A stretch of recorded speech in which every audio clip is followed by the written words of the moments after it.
Henry, can you check to see if our panelists are there?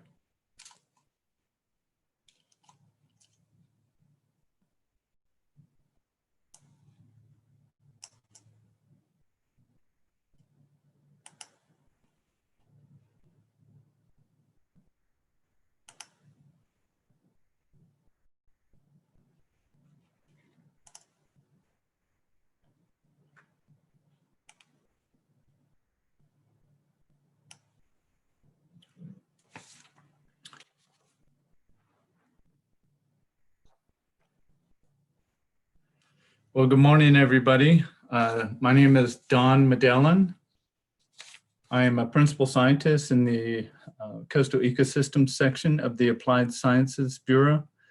And we're going to go ahead and get started for our public peer review session to cover the water reservation for the EAA Reservoir. To start off this morning, I'd like to go ahead and introduce our peer review panelists who are have come from different areas of academia. And first off, I'd like to introduce and give a bio for Dr. DeAngelis. Welcome, Dr. DeAngelis. Dr. DeAngelis is a senior scientist with the U.S. Geological Survey Wetland and Aquatic Research Center and an adjunct research professor at the University of Miami. He received a Bachelor in Science degree from Massachusetts Institute of Technology in 1966 and a PhD in Engineering and Applied Sciences from Yale University in 1972. He is a theoretical and conservation ecologist specializing in modeling complex ecological systems. He has over 40 years of experience in areas of ecosystem and population modeling, including 22 years in the Environmental Sciences Division of the Oak Ridge National Laboratory and 25 years in the Everglades research with USGS. During that time, he has been the advisor of 8 PhD students doing research in the Everglades. Dr. DeAngelis helped pioneer the use of agent-based modeling, or ABM, in ecology starting in the 1970s, and has both applied ABMs to population and written a number of review papers on ABM and computer simulation modeling. He has co-authored 6 books and over 300 peer-reviewed papers. Very impressive. He has taught population, ecosystem, and spatial ecology and is coordinator of the USGS's across trophic level system simulation, or ATLAS program, a multi-project, multi-investigator program with the objective of providing simulation models to assist in Everglades restoration. Welcome, Dr. DeAngelis. Our second peer reviewer is Dr. Dorn. Dr. Dorn is a professor of the biological sciences of Florida Atlantic University. He received a bachelor degree from Calvin College in 1997 and a PhD in ecology, evolutionary biology, and behavioral from Michigan State University in 2003. He worked 2 years as a postdoctoral research associate at Florida International University before he was hired at FAU. Dr. Dorn is a freshwater community ecologist, and for the past 17 years has employed observational and experimental approaches to study the responses of animal populations to hydrologic variation and other environmental factors. He has 31 peer-reviewed publications in 17 different journals. His work in the Everglades includes published papers on various taxa, including fish, crayfish, apple snails, and wading birds. He has been studying freshwater crayfish since his doctoral work and is probably best known for a series of papers on crayfish populations published in journals that include Freshwater Biology, Ecologia, and Ecology. He currently serves as the handling editor for the Journal of Ecologia. Dr. Dorn, welcome. Dr. DeAngelis, welcome. Can you hear me? Yes, I can hear you. This is Don. Great. Dr. DeAngelis, can you hear me okay? Yes, I can. Okay. Dr. Dorn, Don. can you hear me okay? This is Nathan Dorn. I'm glad to be here. Thank you. Great. Welcome, both of you. At this time, I'd like to introduce our Water Resources Division Director, Lawrence Glenn, and he's going to make some opening comments, and then we're going to go from there. So, Lawrence, I'll turn it over to you. Thanks, Don. And I want to thank everyone for joining us today as part of this public process to discuss the science that's associated with this water reservation rulemaking for the EAA reservoir. Ensuring that the science is sound and appropriately identifies the hydrologic needs for fish and wildlife is an important step in the water reservation process to protect the water that's needed for fish and wildlife. So today we're going to run through a series of presentations that are going to take you through this science, along with modeling that's been conducted to identify the ecological benefits through the linkages between hydrology and fish and wildlife requirements. When we first planned this peer review meeting, it was before COVID-19 and the new environment that we're working through. So the original plan included a panel tour over the Everglades, the L8 reservoir, and the footprint of the new A-2 reservoir. And this was to add some perspective for them, basically in addition to the information that we provided in the technical document. However, at the district, our flights now are reserved only for critical missions. So we produced a video to serve as a substitute for not being able to provide that field visit. So we're going to show you this video in a second, and it's developed from stock footage that we had, some of our scientists already had before the flight restrictions. But we were able to pull it all together, I think, in a really good way that shows you an overview of the project and its objectives. So we think you'll really enjoy the video, but I would like, when you're viewing it in the context of today's meeting, just keep a couple things in mind. And first is, without an approved water reservation for the EAA reservoir by our governing board, our federal partners are not obligated to cost share the construction of this reservoir facility. And then additionally, the monitoring and adaptive management plan associated with the project will add operational flexibility to the project and will improve the protection of fish and wildlife. So with that, again, thank you very much for participating in today's meeting. I think you will find it interesting. There's a lot of information to absorb, and the team has done a really good job in providing presentations that will walk you through all of the science and modeling. So thank you so much, and Don, back to you. Okay.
Hey, Don. Yes.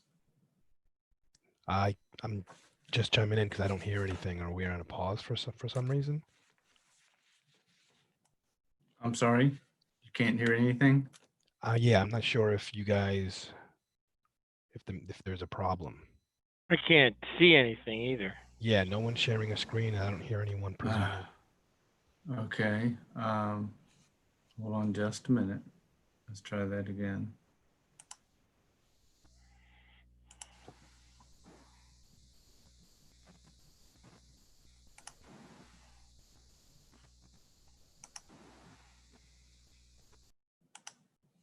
Let's try this again. Can you see anything now?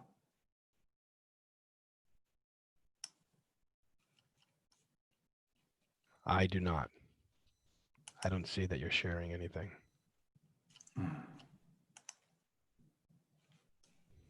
Hmm.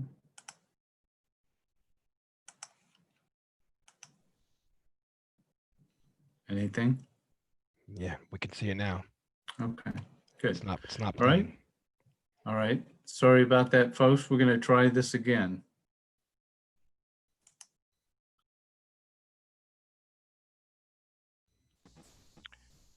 Hey, Don, you'll have to stop sharing, and you'll want to click share computer audio. So you'll have to, I'm going to stop the sharing for you so you can read. There you go. Okay. Optimize for video and share computer audio. Under share screen. Yeah, click on share screen and then you'll see the options I pop up. got you. Okay. And then share. All right. Let's try this again. Sorry about that, folks. Just bear with us.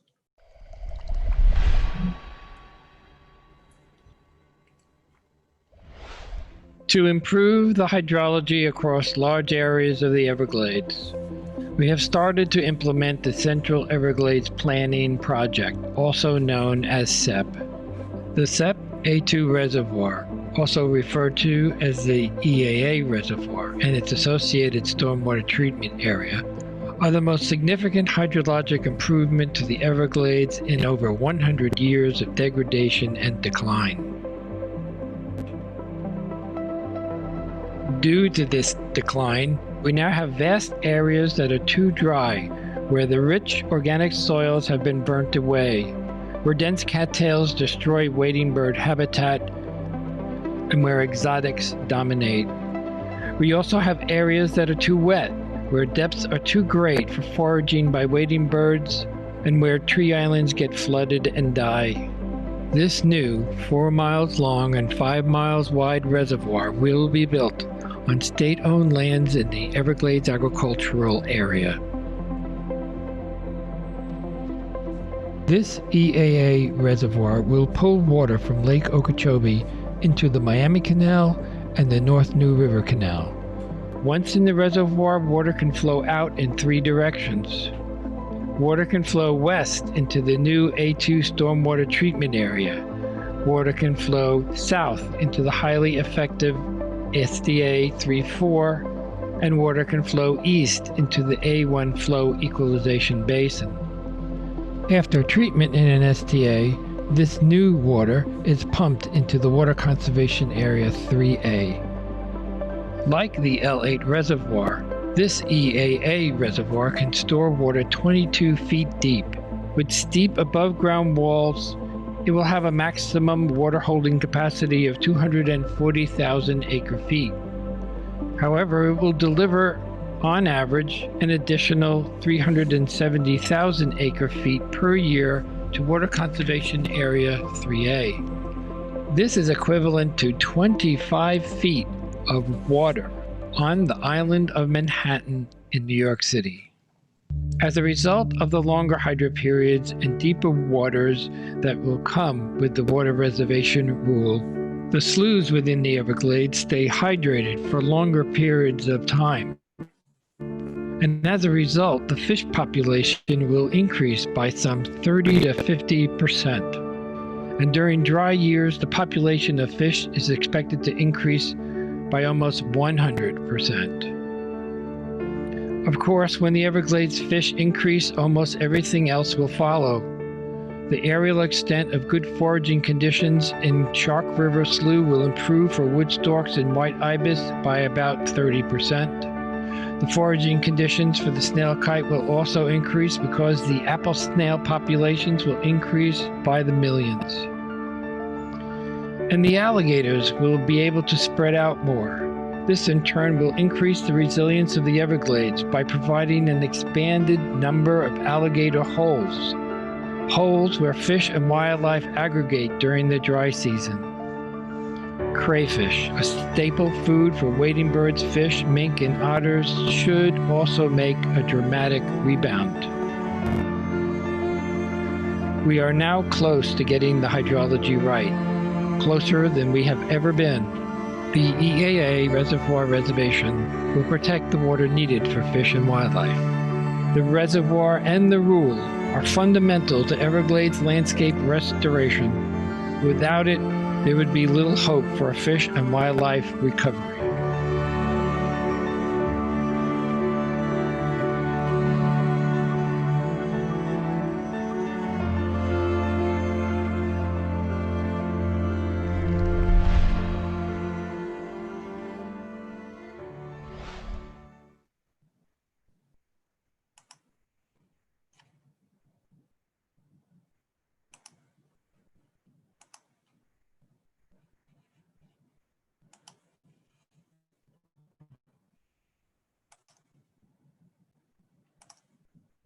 All right.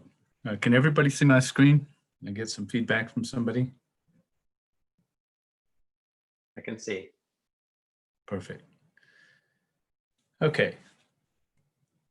Lawrence, thanks for the introduction. And again, thank you to our peer reviewers for being here today. I want to go over a couple things in the format so that everybody understands the format throughout the day.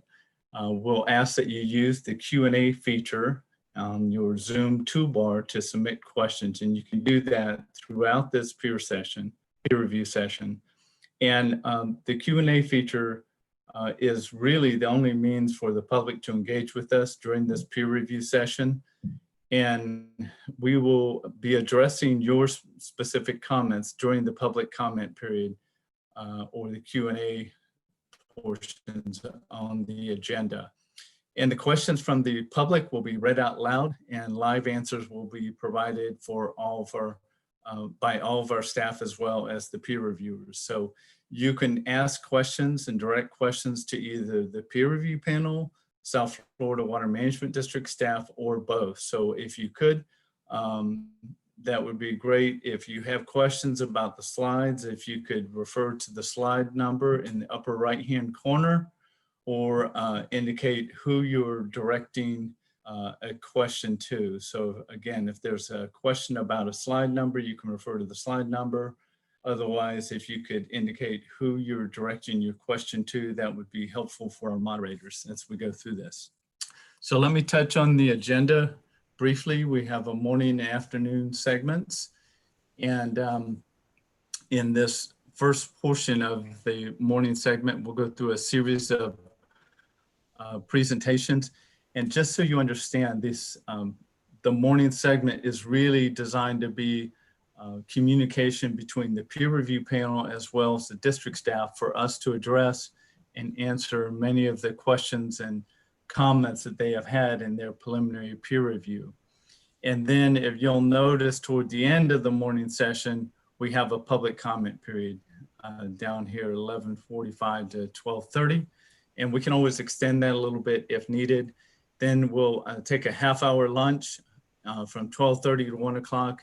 And then the afternoon session is a collaborative peer review panel discussion. And so there will be moments of silence during that afternoon session while the peer review conducts their business to develop an outline as well as make, write-in assignments, who's going to do what, and then develop any outstanding questions they might have for district staff. So again, there will be a public comment period following that collaborative peer review panel discussion in the afternoon, and then we'll wrap up with next steps. And so what we did is, if you have a copy of the agenda you printed out previously with some of the modifications that we made, and we shortened the lunch period and removed the breaks so we could try and conclude the meeting a little bit sooner than normal. So I'm sure you all appreciate better time management. And with that, I think that covers the format for today. There is one other thing that I wanted to make sure that you were aware of, and that is, as you ask questions, you'll be able to see those questions on the Q&A feature on your toolbar, and there is a thumbs up button. And if you want to upvote the same question, what that does is that prioritizes the questions and moves them higher on a priority list to make sure that our district staff cover those. And again, our staff will read all of the questions out loud and then provide live answers to each of those questions. So with that, I think we'll go ahead and start with the presentations today. And for our peer review panel, as we go through these questions, the series of presentations by district staff, there will be a brief pause at the end of each presentation. If you want to ask some clarifying questions about the presentation, you'll have an opportunity to do that.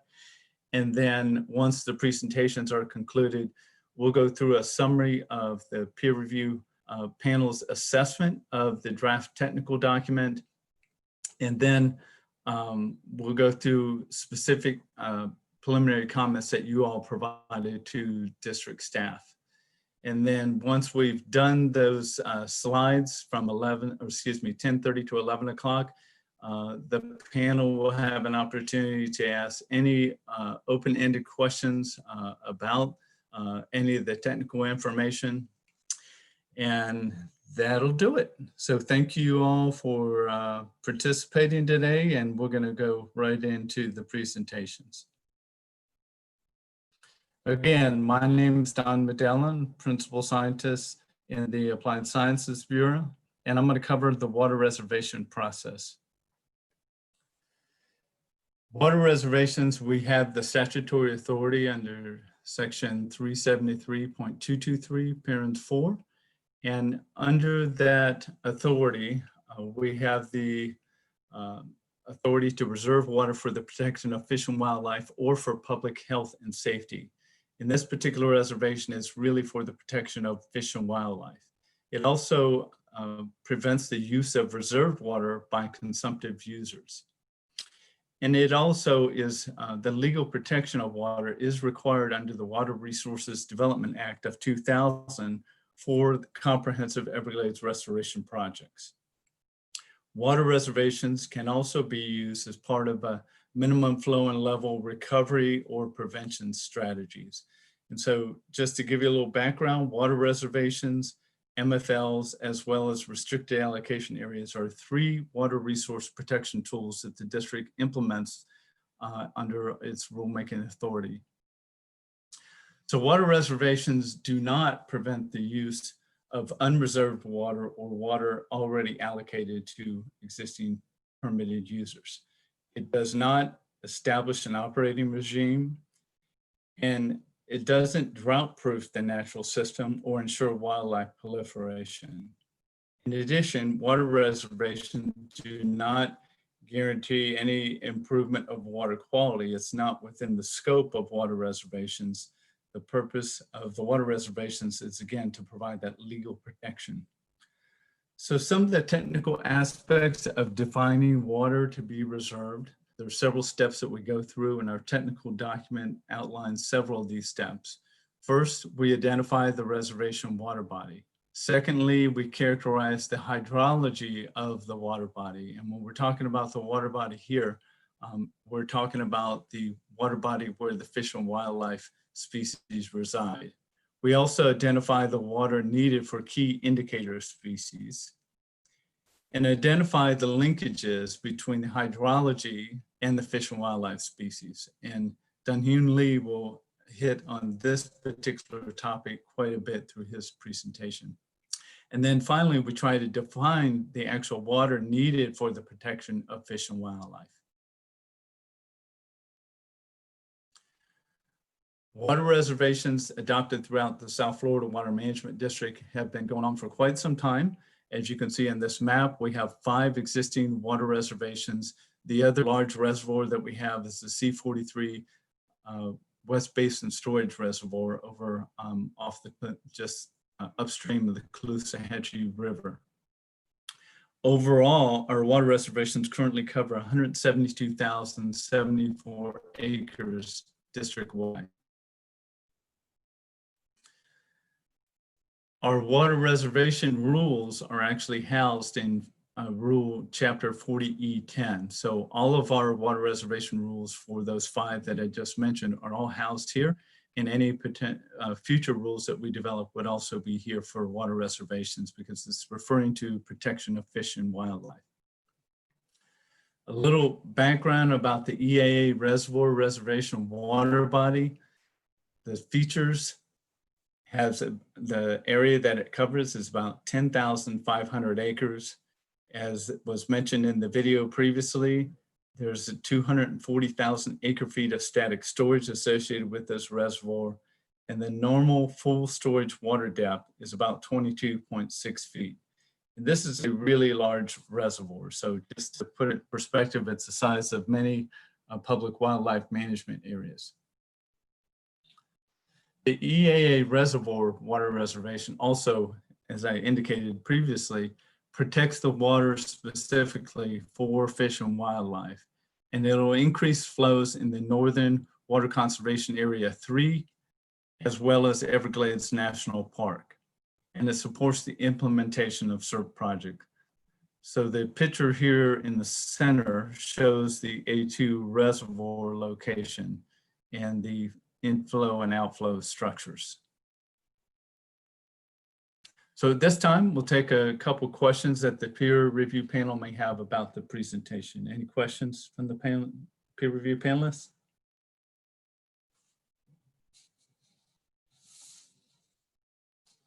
This is Nate Dorn. I have just one question about the amount of water that's reserved for the fish and wildlife versus what goes out to manage the Miami Canal. Is there any, does this rule include some way to determine how much water should be going out to manage water levels in the Miami Canal versus what goes south? Yes, and maybe it would be best, Dr. Dorn, to cover that toward the end of the presentation if we could come back to that. But basically the outflow would be through the structure, and Leslie Waugh will cover this a little bit more in detail in her presentation to kind of show the direction of flow water, but it goes through this inflow outflow canal. It can go to either the Miami Canal or to the New North River Canal. But to answer your question about the specifics of that, we have a slide toward the end of all the presentations we can show you at that time. Okay? That's fine, thank you. Any other questions? All right, with that, I'm going to turn it over to Leslie.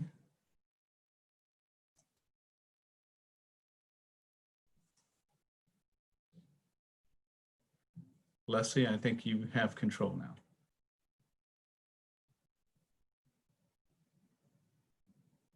Okay, hold on, just checking. So this is Leslie, can you hear me? Okay. Ooh. Yes. I don't think I did that. Hold on one second.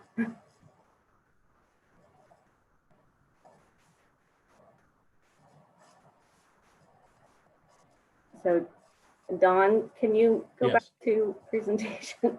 I can't see. Yes. Yeah, no problem.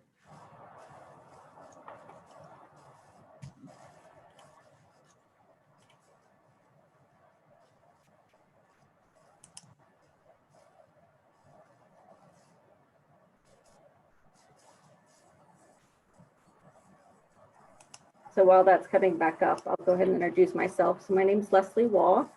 I'm a lead project manager in the Ecosystem Restoration Planning Bureau for the Water Management District. And I'm the project manager for the EAA Reservoir Project and the Central Everglades Planning Project. And I'm going to go over the background and purpose of the projects. And again, at the end of my section, we'll have time again to have a couple questions, clarifying questions from the panelists.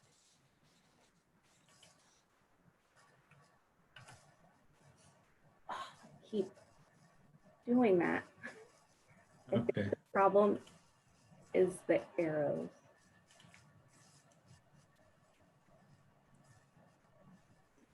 Leslie, let me try and take the controls back and get where you need to be. Yes. And, or what I could do is just prompt through if you prefer. Let's try it again. Let me, One more time. I think I just need to click with the mouse and not with the arrows on the keyboard. okay.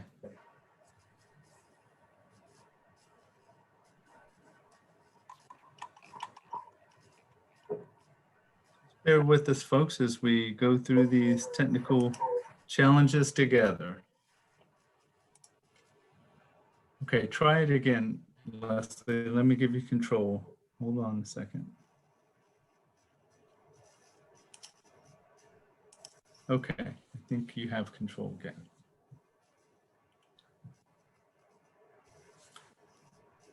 Okay.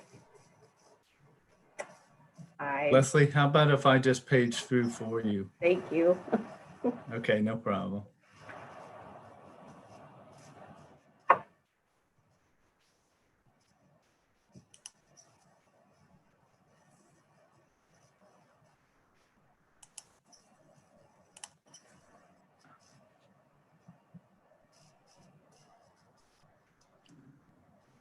Just make sure you share your screen again. Yes.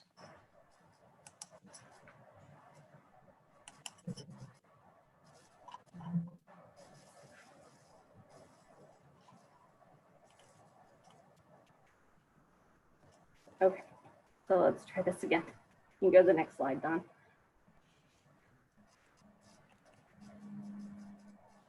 Okay, so project purpose. So the purpose of the Central Everglades Planning Project, which includes the EAA Reservoir, is to improve the quantity, quality, timing, and distribution of water flows from Lake Okeechobee to the Central Everglades.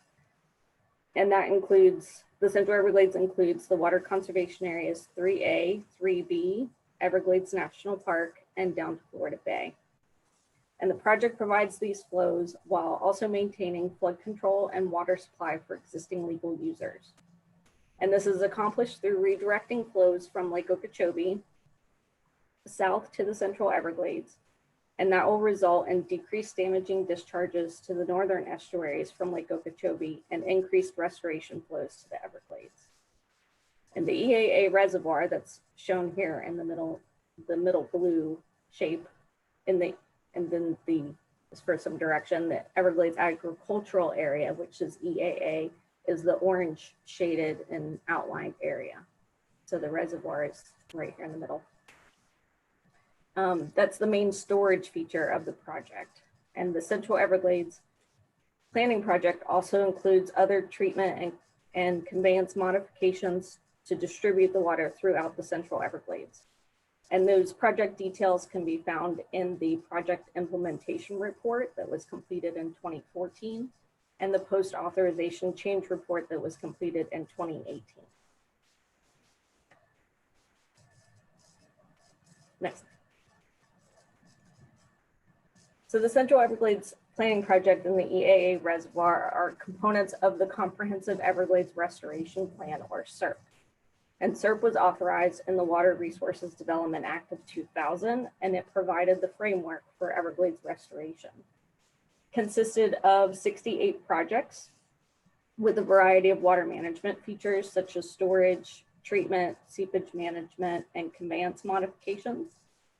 And CEPP, the Central Everglades Planning Project, and the EAA Reservoir projects include multiple components that were identified in CERP to restore the natural system. Next slide.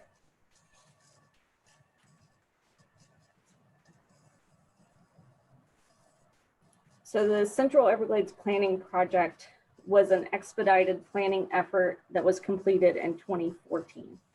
And Congress authorized CEPP in WRDA 2016. And the 2016 CEPP increased freshwater flow to the Everglades by an average of 210,000 acre feet annually, which was approximately 2/3 of the additional flow estimated to be provided by CERP. And the project included additional storage in the EAA originally by adding an A-2 flow equalization basin. So the A1 flow equalization basin is here on the map where my pointer is, which you probably can't see. But the A1 and the A2, they're indicated on the map as the blue shapes in the EAA. And the CEPP added the A2 flow equalization basin as storage in the EAA. And to move the new water provided by the FEB, in addition to existing flows, CEPP included conveyance modifications to existing canals along the northern boundary of the water conservation areas. And that was to help convey water into overdrained areas of Northern Water Conservation Area 3A.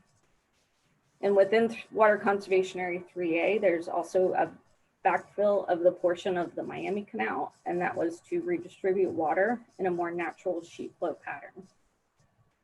And then in the southern portions of Water Conservation 3A and 3B, there are a variety of project features such as levee degrades and culverts to open up the southern end of the system and increase connectivity between the water conservation areas and Everglades National Park.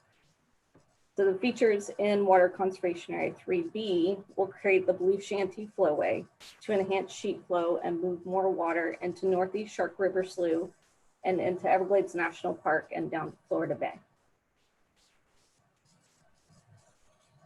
Next slide. So in 2017, Senate Bill 10 was signed into state law, and that provided direction to the Water Management District to expedite the planning, design, and construction of the EAA storage reservoir. And so the Water Management District conducted a feasibility study to increase the storage and any necessary and canal conveyance improvements that would be needed for that additional storage. And the purpose of looking at that increased storage was to move more water south and further reduce damaging discharges from Lake Okeechobee to the northern estuaries. So in 2018, the district completed a post-authorization change report. And you can also, this may be also referred to as the PACR. And so that's the post-authorization change report to CEPP. And that modified the A2 FEB into the deep water reservoir. And it also added the new A2 STA to the west of the reservoir and additional canal conveyance improvements in the North New River Canal and the Miami Canal. And the PACR, the post-authorization change report, was authorized in WRDA 2018.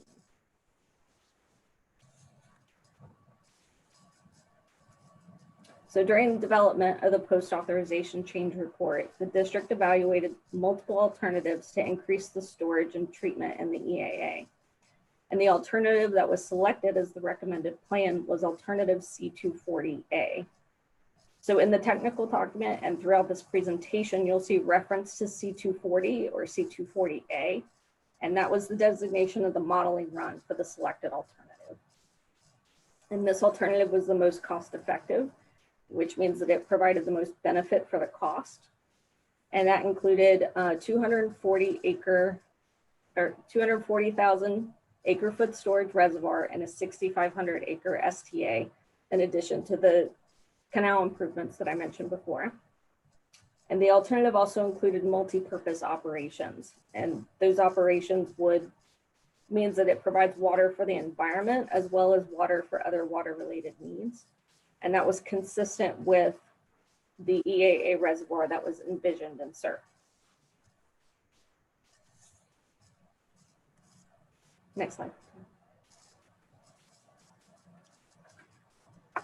So like I mentioned before, the additional storage capacity of 240,000 acre feet of effective storage.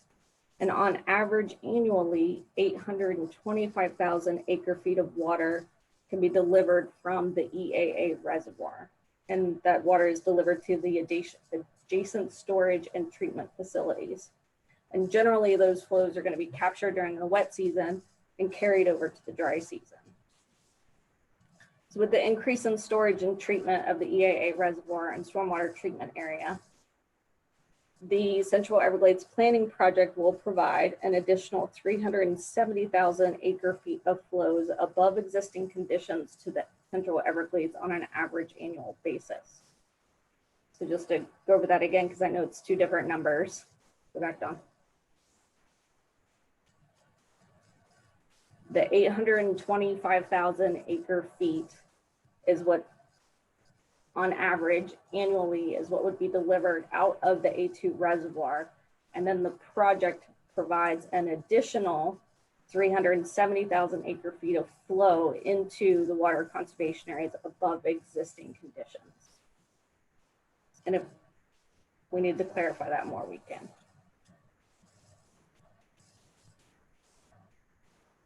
Next.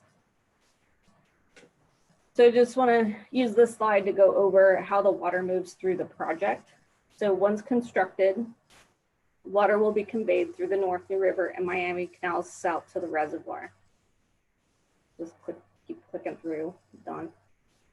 The water flows into the project from the North New River and Miami canals into the inflow-outflow canal. And then that water is then pumped into the reservoir. And from the reservoir, there's 4 outflow structures that can be utilized. Water can be discharged to the east to the A1 flow equalization basin, south to STA34, to A2 STA. And the 4th structure on the north side can discharge water back into the inflow-outflow canal, and then that water can be used to maintain canal levels in the North New River and Miami Canal. And that water can be used for supplemental irrigation. The water released for the environment to the adjacent storage and treatment facilities will be treated and conveyed south to the water conservation areas.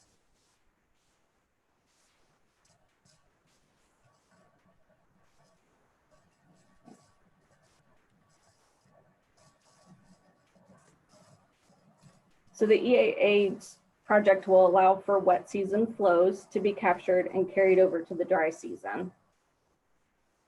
And this figure shows the timing of treated flows to the Central Everglades with the additional storage provided by the A2 reservoir, or the EAA reservoir. So the blue line is the existing condition, and then the red line, which is the C240, our recommended plan that includes the reservoir and the new stormwater treatment area. You can see the increase in flows during the dry season months.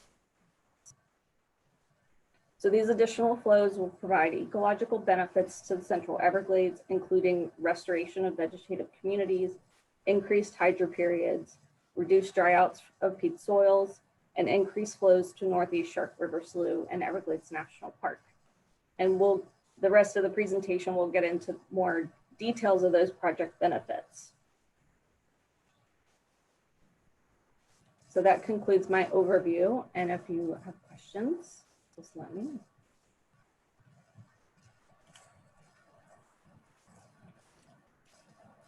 Any questions from the panelists?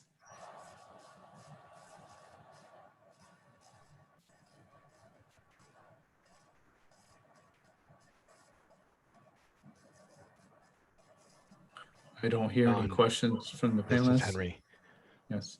Just want to interrupt for a second. I'm getting a lot of reports that the public, as well as some of the panelists, are unable to find a Q&A button on their toolbar.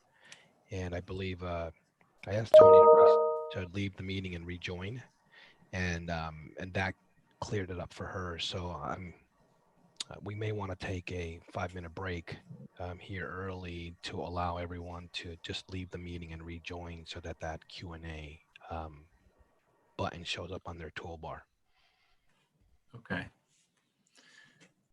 So I will, we'll just go ahead and just take a quick 5 to 10 minute break for those of you who can still hear me.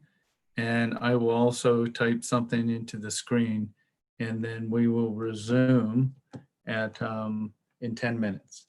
Okay?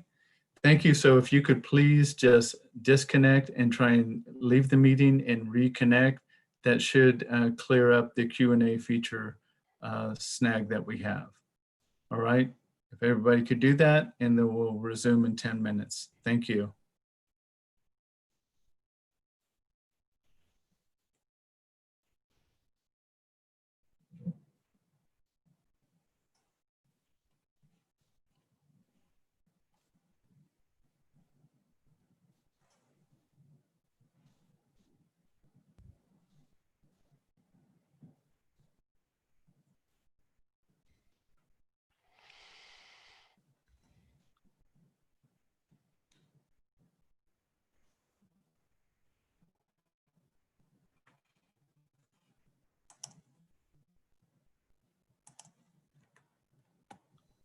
Hey, Don, do you actually see the Q&A on your toolbar?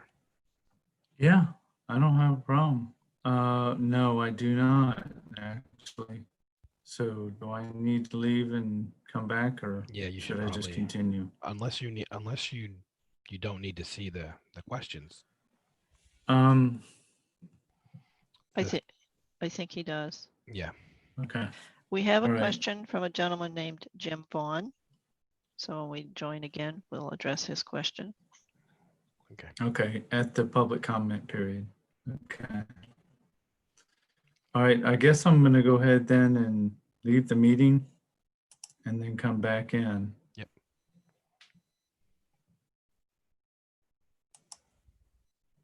Bye. See you later.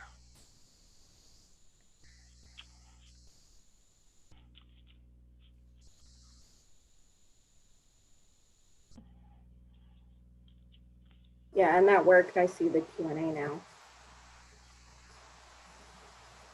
This is Leslie. Sorry.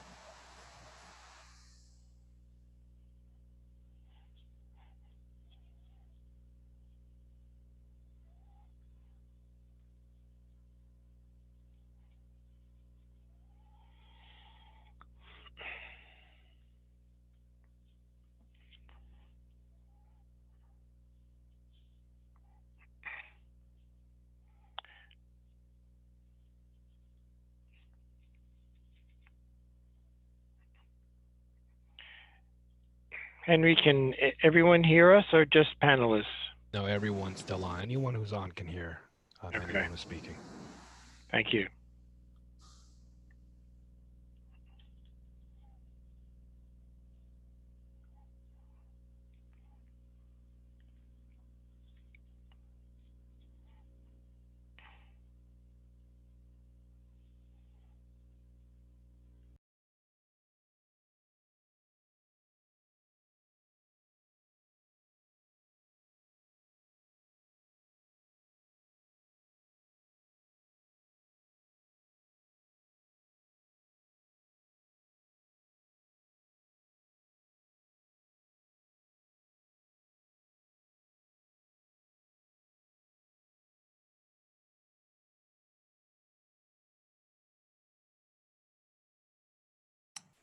Can anybody hear me?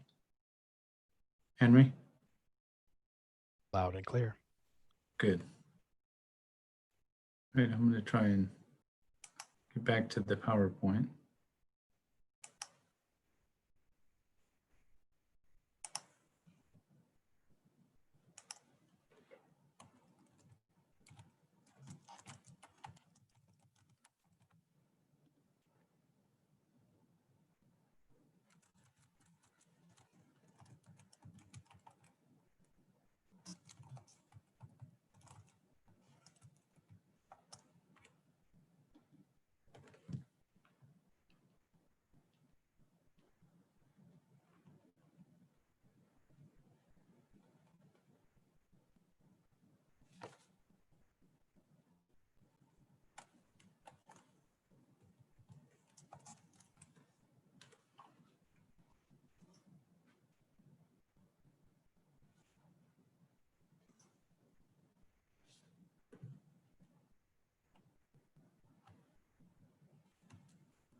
Walter, can you hear me okay?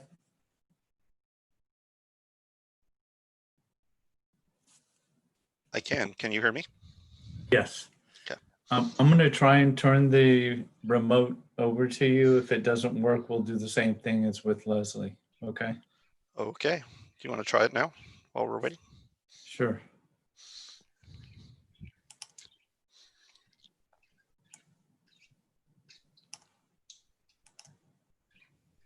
Okay. See if you can move anything. Uh, Can you see presentation at the top, slideshow? oh, it's at the top. Okay. So there we go. So let me just see. Okay. Yep. Looks like it's working. Okay. Okay. Maybe we just all needed to reconnect. It's a learning experience for all of us. Yes, it is.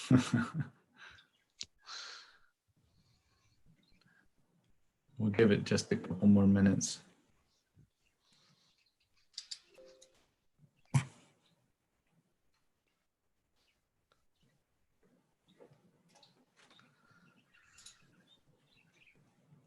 Don, that also cured the problem of us seeing your toolbars.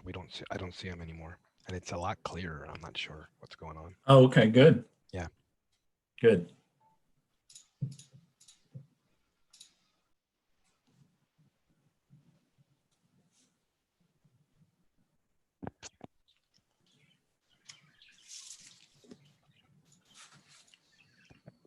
Does it look like most people reconnected back, Henry?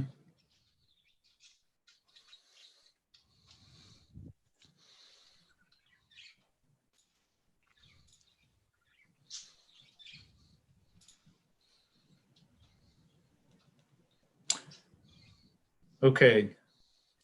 This is Don Medellin again. We're going to go ahead and resume the meeting now. Where we left off was Leslie had just got done with her presentation. I apologize, folks, for that glitch, but we're all getting used to this new way of presenting and trying to deal with this different technology. So appreciate your patience. So back to the questions. Any questions from the peer review panel for Leslie and her presentation? Yeah, this is Dr. Dorn. She mentioned two very large numbers, two very large volumes at the end, 825,000 acre feet, I think, or something like that. And then the 370, which I think is 370,000, which is related to this project. Could you just explain those two numbers perhaps for us one more time so it can be clear on what those numbers mean? I understand the 370, I think, but not what it has to do with that 825,000 acre feet number. Yeah, Don, this is Leslie. So can you go back to slide 19? Sure.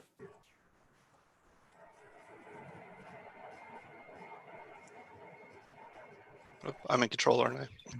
Yes. Oh, Walter, can you do it? All right. Didn't like that.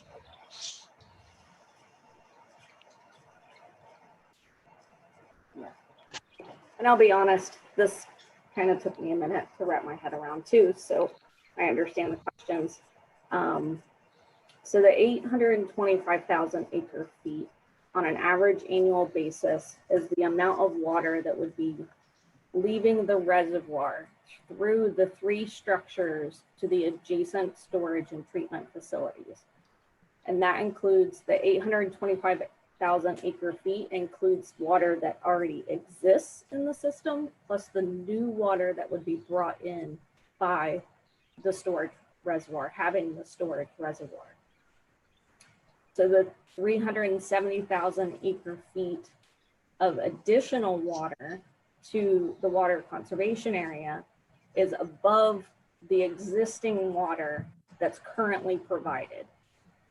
So having the storage reservoir, having that added storage and treatment, we're able to add across that orange line, the boundary of the water conservation area, we increase that flow by 370,000 acre feet. So that's not all the water that's going to the water conservation areas. That's above what's currently going to the water conservation areas. That explain it? I think so, yeah. So are you saying 825,000 is already being added, or that? That's new plus existing. Okay, so it's 370 of the 825. Right. That's a way to think about it. So the 825,000 is new water plus existing water that gets stored in the reservoir and released through those three structures towards the other storage and treatment facilities. And then of all of the water that then gets sent to the water conservation areas, we're increasing that flow by 370,000 acre feet with the project. Thank you. Does that explain it? Yes, I think so. Thank you. Okay. Dr. DeAngelis, do you have any questions? No, no real questions, but so that just means that that the reservoir turns over about 3 times annually. Is that right? Right. And so it has 240,000 acre feet of static storage, but Right. volume, the water levels in the reservoir will be going up and down. So every year it can discharge a different volume. So when we talk about volumes of discharge and flow, we're talking about average annual. 240,000 is the static storage. And then as it fills and empties throughout the year, the average annual discharge is 825,000 acre feet. Okay, that's clear. Okay.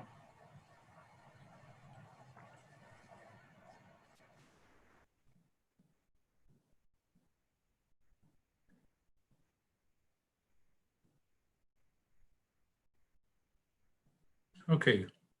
If there's no more questions, we'll go ahead and turn it over to Walter. Okay, good morning, everyone. My name is Walter Wilcox. I'm the leader of the modeling section of the Hydrology and Hydraulics Bureau here at the Water Management District. And I'm also a member of the Interagency Modeling Center that does that supports all of the hydrologic and water quality modeling for CERP initiatives, even beyond the EAA reservoir. And I guess the goal of my portion of the presentation is really to provide a little bit of a bridge. I know that it can get dizzying with all of the numbers flying around, and really the focus of today's public meeting and panelist discussion is, that linkage that Don described earlier about how the hydrology, links to the benefits for efficient wildlife. But at least for me personally, I always find it helpful to understand the context behind why, the project was designed in the way that it was and what's actually happening with the hydrology. So I'm going to attempt in 15 or 20 minutes to download all of that history. Feel free to ask questions when we get to the end. And hopefully it'll set you up for a little bit better understanding of why the water is moving, where it's moving, and how we were able to evaluate the project. So that when we get to Dong Yoon's portion of the presentation, we can really focus in on that relationship between the hydrology and the ecology that's so important. So with that introduction, I did want to mention a little bit, I think there's a technical document that you guys are reviewing that's part of the water reservation effort. And sorry, I've got chats and things going on here. Make sure I can get back to the main page. Okay, so I did want to kind of briefly explain some of the material that's covered in those documents that Leslie mentioned, the project implementation report and the post-authorization change report for Central Everglades, just to give you a kind of one-stop shopping on some of the project background.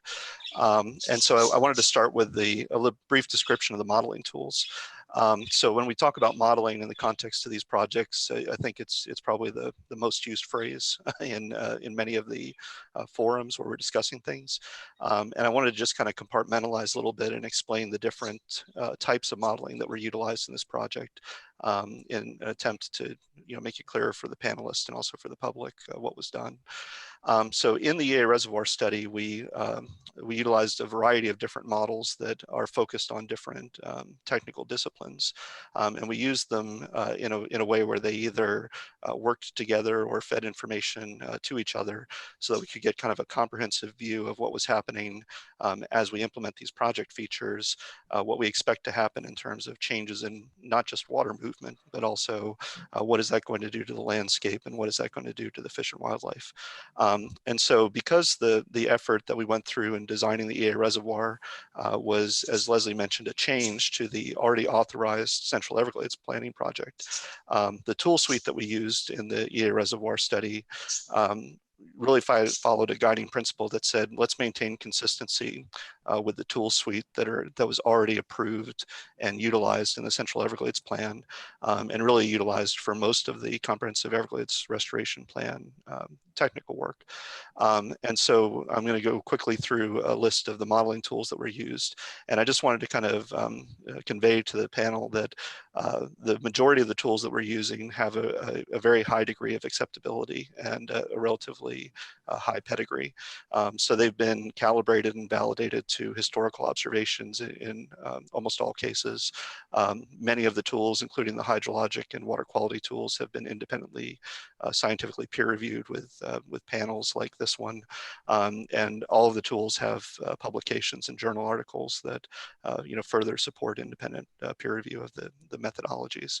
And in addition, for any of these planning projects that are done under the Everglades Restoration umbrella, the Army Corps of Engineers also has independent review processes that identify both the tools for acceptable use and also the appropriate use of those tools to the specific project that they're being applied to. So there's actually 2 or 3 levels of review just within the Army Corps of Engineers that these tools go through. And so I just wanted to kind of convey that we have a very high level of confidence in our tool suite. And I think as I described the hydrology and the changes that you see today, you can kind of hopefully accept those outcomes as representative of the expected outcomes of the project. And then, as I said, kind of be able to move on with confidence into the discussion of how that affects the ecology. So, excuse me. It's a little weird how this works. All right, let's go back here.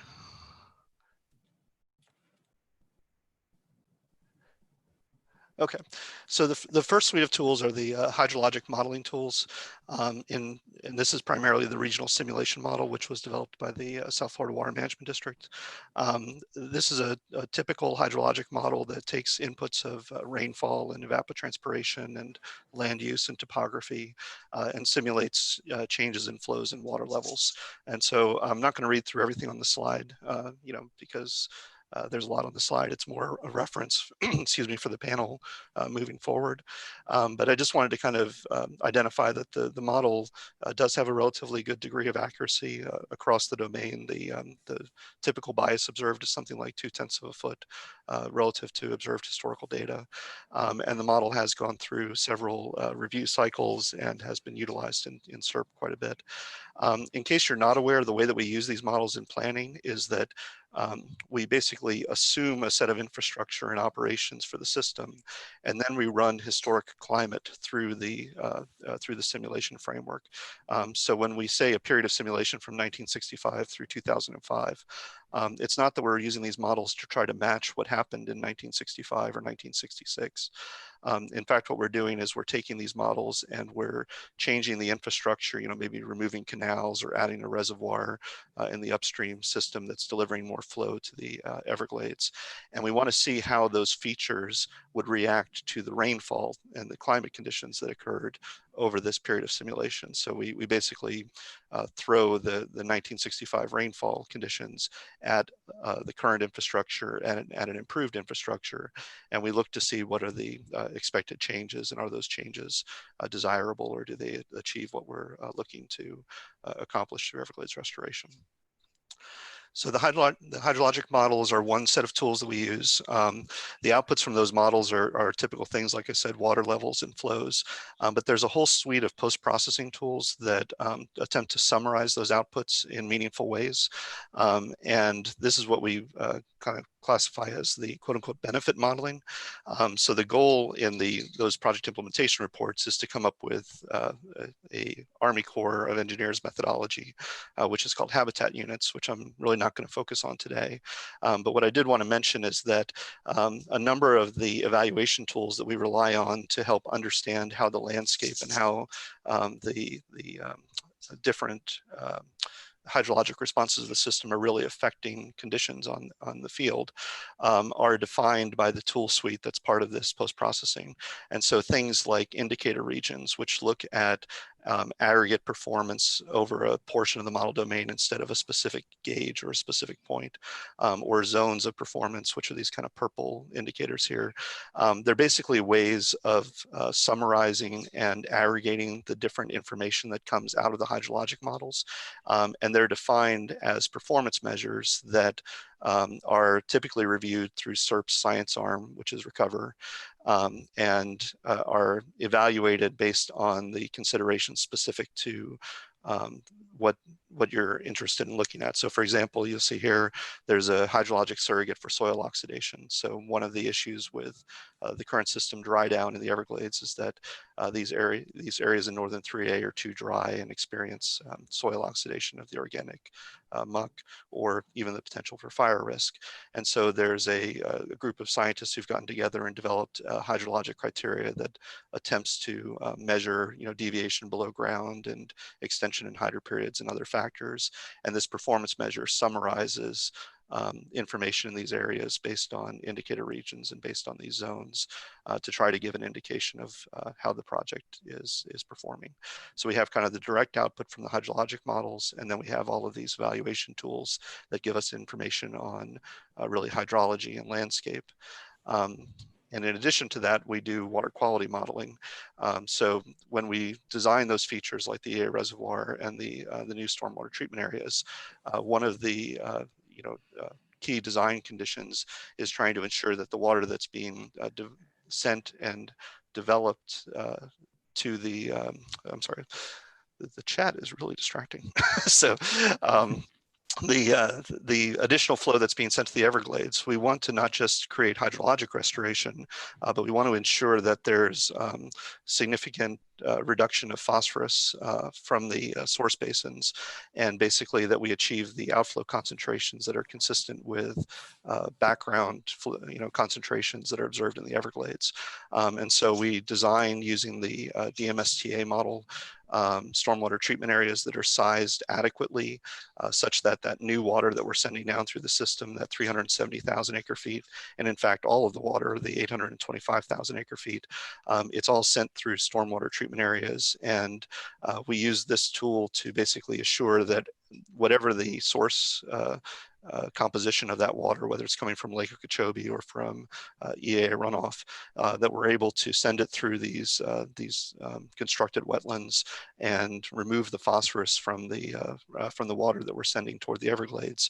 And by the time that it's discharged from these facilities, the concentrations are very low, less than 13 parts per billion. And as I said, consistent with kind of the background concentrations in the Everglades marsh.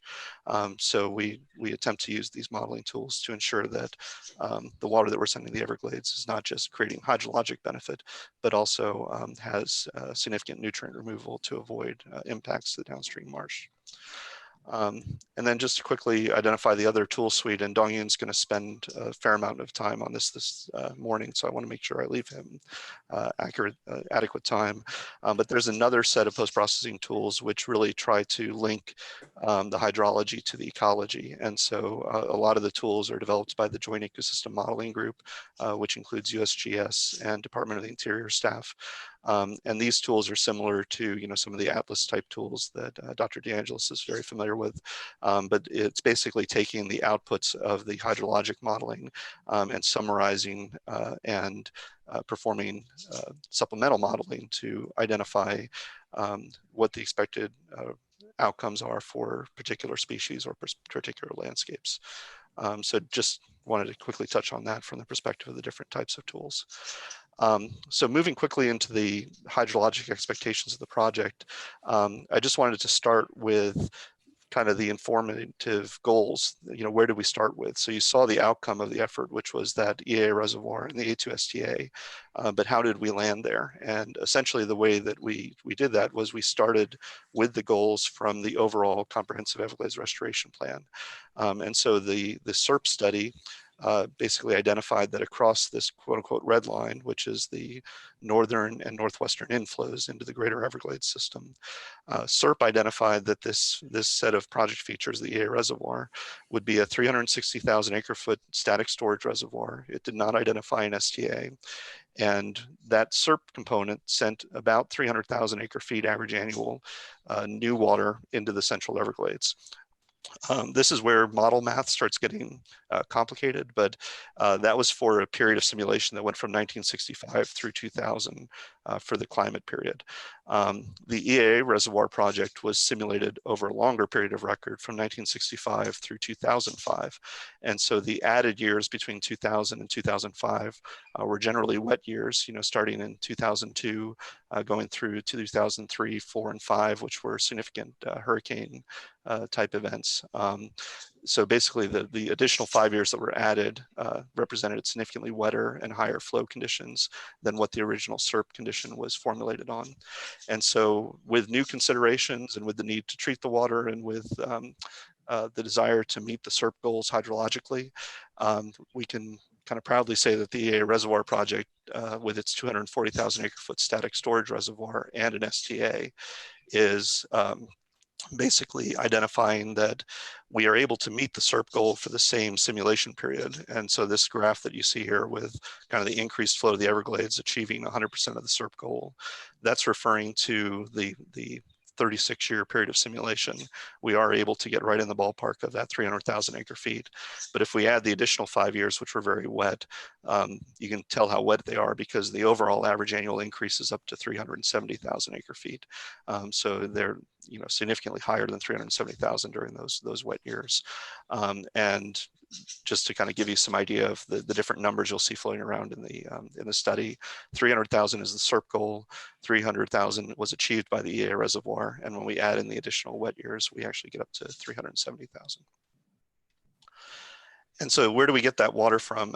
It largely comes from the northern estuaries. And so just to kind of show you some of the other benefits of the project, for the lake and for the northern estuaries, the EAA reservoir project does create improved conditions. There's some improvements on low lake stage associated with the EAA reservoir project, and part of being able to send that water back to the agricultural areas from the reservoir helps to maintain lower lake stages during times of drought by keeping that water in Lake Okeechobee. And similarly for the northern estuaries, you can see significant reductions in discharges from the current condition, which is the gray, to the estuaries, which are the colored bars. And so again, focusing on this last period of record, you can see that the volumes of water saved from going to the northern estuaries, are significant, probably like 800 or 900,000 acre feet of new water that is captured by the project and sent south.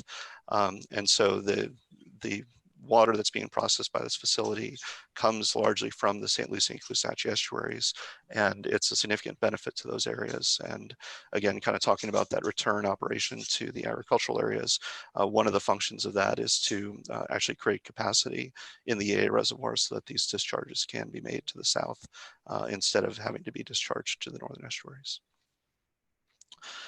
So we've talked about the reservoir and the STA. The STA was sized to be able to accommodate that 370,000 acre feet of flow and achieve the downstream phosphorus requirements for the Everglades. And then once it kind of is delivered to the red line, this is going to be the focus of the remaining part of my presentation, what happens in the greater Everglades. And I just wanted to kind of mention that because we're building on the Central Everglades plan, there's a number of other components that were part of that original plan, which help to improve the way in which that new delivery of water is conveyed through the greater Everglades system. So we're not just taking water and dumping it onto the current system. We're doing things like backfilling canals to promote sheet flow and opening up existing impoundments and levees to get the water out of the conservation areas and into the downstream Everglades National Parks and Everglades National Park and southern estuaries where we want to see that water conveyed. And so there's a whole set of additional infrastructure which helps to move this water through the system. And actually, while I'm on this slide, I'll just mention that we're using our stormwater treatment areas, STA2, STA3, 4, and the new A-2 STA to treat the water. And part of the features of CEPP allow water that comes out of this STA2, which is actually upstream of Water Conservation Area 2, to be conveyed over to the northwest corner of 3A. And so in the current system, water that leaves this STA comes into Conservation Area 2, is discharged through the S11s into 3A and kind of impounds up on the eastern side of 3A here. And one of the features of CEPP is to actually bring that water, instead of putting it into 2A, to bring some portion of that water over to the northwest portion of 3A. And why are we trying to do that? It basically has to come, it comes down to the natural flow patterns that were observed in the historic Everglades. So you can see here, there's two maps that show the current landscape directionality and also some natural system modeling of the flow vectors that would have occurred in a pre-engineered system. And you can see that there's this kind of general northwest to southeast flow vector that comes down and then turns as it reaches Everglades National Park and goes out Shark River Slough or conveys over into Taylor Slough, the eastern side of Everglades National Park. And so again, consistent with this vision, this observation of the pre-drainage system and this vision of where we want to be in restoring that system, rather than putting a bunch of water into 2A and having it kind of come in and sit on the eastern side of 3A, we're trying to put as much water over into northwest 3A as possible so that it can follow the natural sheet flow pattern and restore the Everglades in a way that is consistent with the pre-drainage condition. And so just to show you that these are some of the overland flow vector comparisons between the current condition on the left and the with project condition on the right. And just to illustrate some of the points I was already making, you can see the significant amount of water coming into the northwest from the EAA Reservoir project. That's the additional 370,000 acre feet coming in, as well as some timing shifts with the current water. And so that additional water comes in and kind of spreads out over the landscape because the canals are backfilled. That water makes its way down through the system, and the water that was impounded on the eastern side and kind of showing up here in northern 3B through the existing control structure is significantly reduced. So there's less water going into that northern portion of 3B, but there is water being sent into the central portion of 3B through a new structure that Central Everglades identifies. And then the Blue Shanty flowway and some additional conveyance improvements convey the majority of the water that comes into 3A into Northeast Shark River Slough. And you can see the flow vectors kind of spreading out across the Northeast Shark River Slough, moving down Shark River Slough, and even creating some of that historic connection along the eastern side to Taylor Slough, and therefore promoting more flow down Taylor Slough and into Florida Bay on the eastern side. And so just to show you some of the flow magnitudes, I guess I wanted to highlight some of the transect flows. Transect flows basically capture in the model how much water is moving from one cell to the other as overland flow. And they can be a little bit misleading. And that's one of the reasons I wanted to talk about it today, in that if there's a canal that moves adjacent to the transect and water in the model moves through that canal instead of overland, it's not captured by the transect. And so you can't really use these as water budget indicators, but they do indicate significant improvements of overland sheet flow resulting from the project. So in all these cases, you can see on the left is the current condition, and on the right is the with project condition. So you can see in northern 3A, substantial increases in sheet flow in the areas that I indicated. In Northeast Shark River Slough, substantial increases in sheet flow. Again, there's kind of a canal dynamic happening here. So it's not that we're delivering 700,000 acre feet more water, it's that some of that water in the current condition is being shunted through a canal. And once that canal is backfilled, we get improved sheet flow. But you can see that down in the southern transects that go to the 10,000 Islands area and Taylor Slough, that there are substantial increases in flow in those areas as well. And then just to kind of show you some water levels, this is a hydro period map where the blues are indicating wetter conditions, longer hydro periods. You know, the Everglades is a wetland. It's good for those areas to be hydrated for long periods of time. That's my nugget of expertise that I can provide to you today. But basically just to show you some of those, you know, key changes with the improvements in canal backfilling and additional water, we're able to substantially rehydrate northern 3A and avoid some of those soil oxidation and muck fire risks that exist today. There's changes in 3B where despite the fact that there's less water going into northern 3B, the water is kind of spread out more evenly across 3B.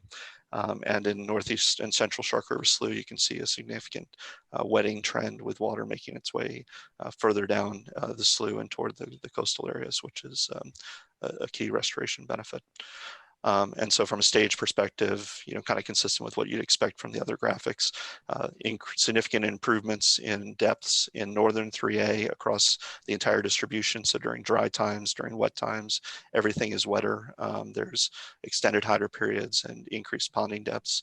In southern 3A, despite the fact that all this water is coming into the system, you'll notice that the water levels aren't that different, and they're actually a little bit reduced on the extreme high end where there's impacts to tree islands and issues with the impoundment and the overflooding in southern 3A. And that's because we've opened up the capacity of the system down here so that as the water moves in, it has a way to get out and go to the desired locations. And you can see in Northeast Shark River Slough, it is indeed making its way into Everglades National Park with significant improvements in water depths and stages, again, throughout all conditions, wet, dry, and average conditions compared to current. And then I'll just mention just real quickly, because I know there were some questions about 3B. So in northern 3B, you can see that water levels, which are these dashed lines, are reduced compared to the current, but that's not necessarily an adverse impact because that's where the current floodwater goes in kind of the altered system. But in central 3B, there's actually an increase in water levels as a result of some of the infrastructure. And I'm just showing the water budget maps here because these are included in the technical document. And I did want to mention that unfortunately, the locations that these arrows are referencing in the water budget maps, they don't really correspond spatially to where the structures are in all cases. So they're good for telling what the magnitudes of water are that are coming into the system. You know, like there's new structures that are conveying more water into 3B in this example, or changes in overland flow out of 3B into ENP. But it's kind of hard to look at these and get some kind of spatial outcome from them. So anyway, that was really quick and I probably took too long, but I just wanted to give you guys some of the background on the hydrology of the system and kind of set up Dong Yoon for his presentation. So thank you. All right. Any clarifying questions from the panelists?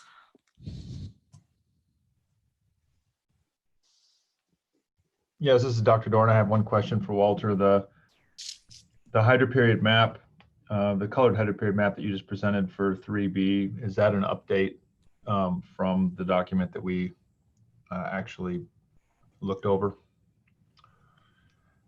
No, I don't believe it is. I think I took it directly from the document.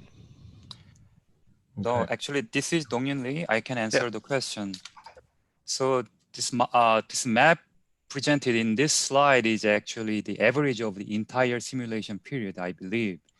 But the map we present in our tech document draft is a selected year representing average and dry condition.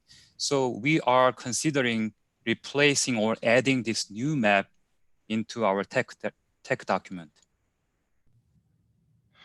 Okay, that will help me significantly as I think about that response in 3B, because that was a big question. I think you're right. You just have an average year and a dry year. This may explain some of the challenges with understanding 3B. Thank you. Any other questions?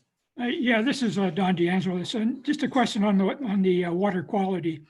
Are there any upper limits on the water quality that's going to on phosphorus concentrations that will be coming out of the STAs?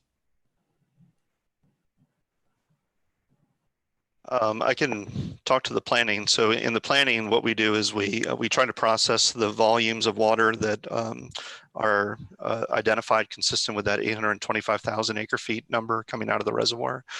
So in the planning, we assume that we have to treat all of that water down to very low concentrations. And so given the, I guess the technical capabilities of the DMSTA model, the way that we do that is we take a long-term phosphorus average, and we try to get the average concentrations down below 13 parts per billion. And just one side note on that, DMSTA does at times underpredict observed conditions, so it can spit out like a 6 or 7 part per billion on an annual basis, whereas in the real world we see maybe like a 9 or a 10. And so in order to overcome that, in the planning, any year that has a concentration less than 12, we assume that it's 12 for the purposes of averaging. So essentially we don't get credit for years that have very low concentrations, like a 5 or a 6 or a 7.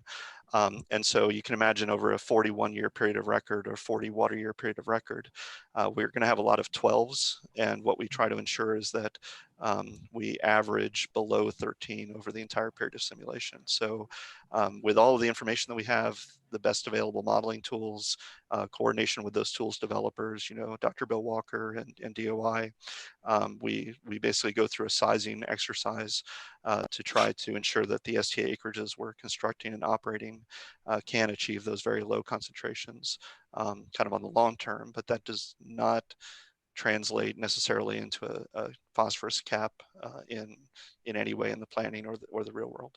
Okay, thank you. Yep.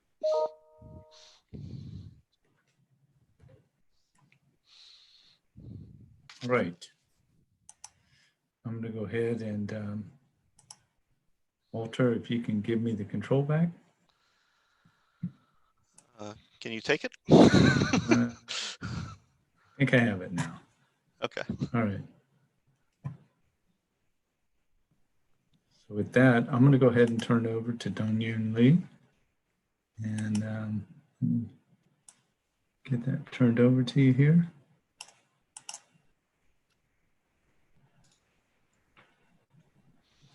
Okay, am I controlling now?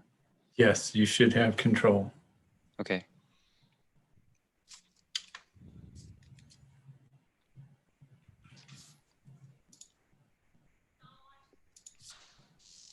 Okay, thank you very much.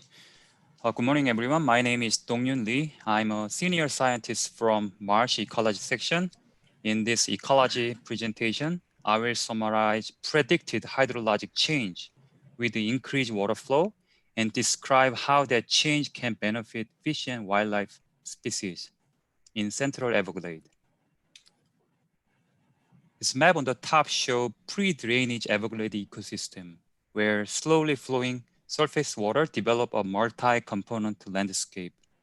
In this talk, we will focus on the most common feature in Central Everglades, which is the sawgrass ridge and aquatic slough. Before the water was managed, this landscape continuously drained surface water. But seasonal rainfall arrived before the landscape dried out, so the water level were maintained between 1 and 3 feet and support long-lived aquatic organisms.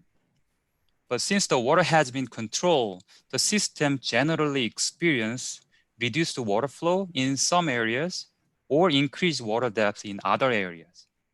So one of the most important goals of water reservation rule in ecological standpoint is to mimic historical hydro pattern by increasing total flow from north to south and changing these hydrologic properties. This will have both short-term, such as soil physics or fish and wildlife responses, and long-term effect, such as vegetation growth and landscape change. But we will focus on finding a linkage between hydrologic improvement and fish and wildlife responses. So in this table, I will summarize the model output from regional simulation model, estimate of hydro pattern in the entire 41 simulation period. And I will show a summary table of the current existing condition baseline. So without increased water flow, and C240 plan with increased water flow in the region, either ecologically important or highly disturbed under the existing condition.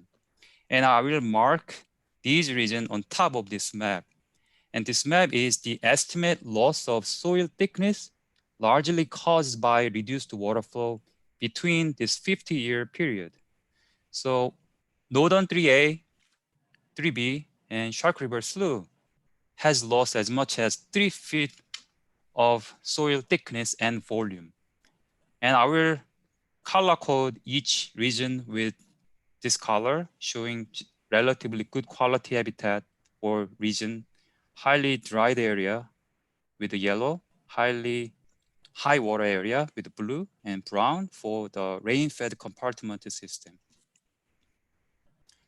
So I will start with the central 3A, because this system or region contains relatively well-conserved tree island, sawgrass ridge, aquatic slough, and even wet prairies. And this region has changed little since 1950.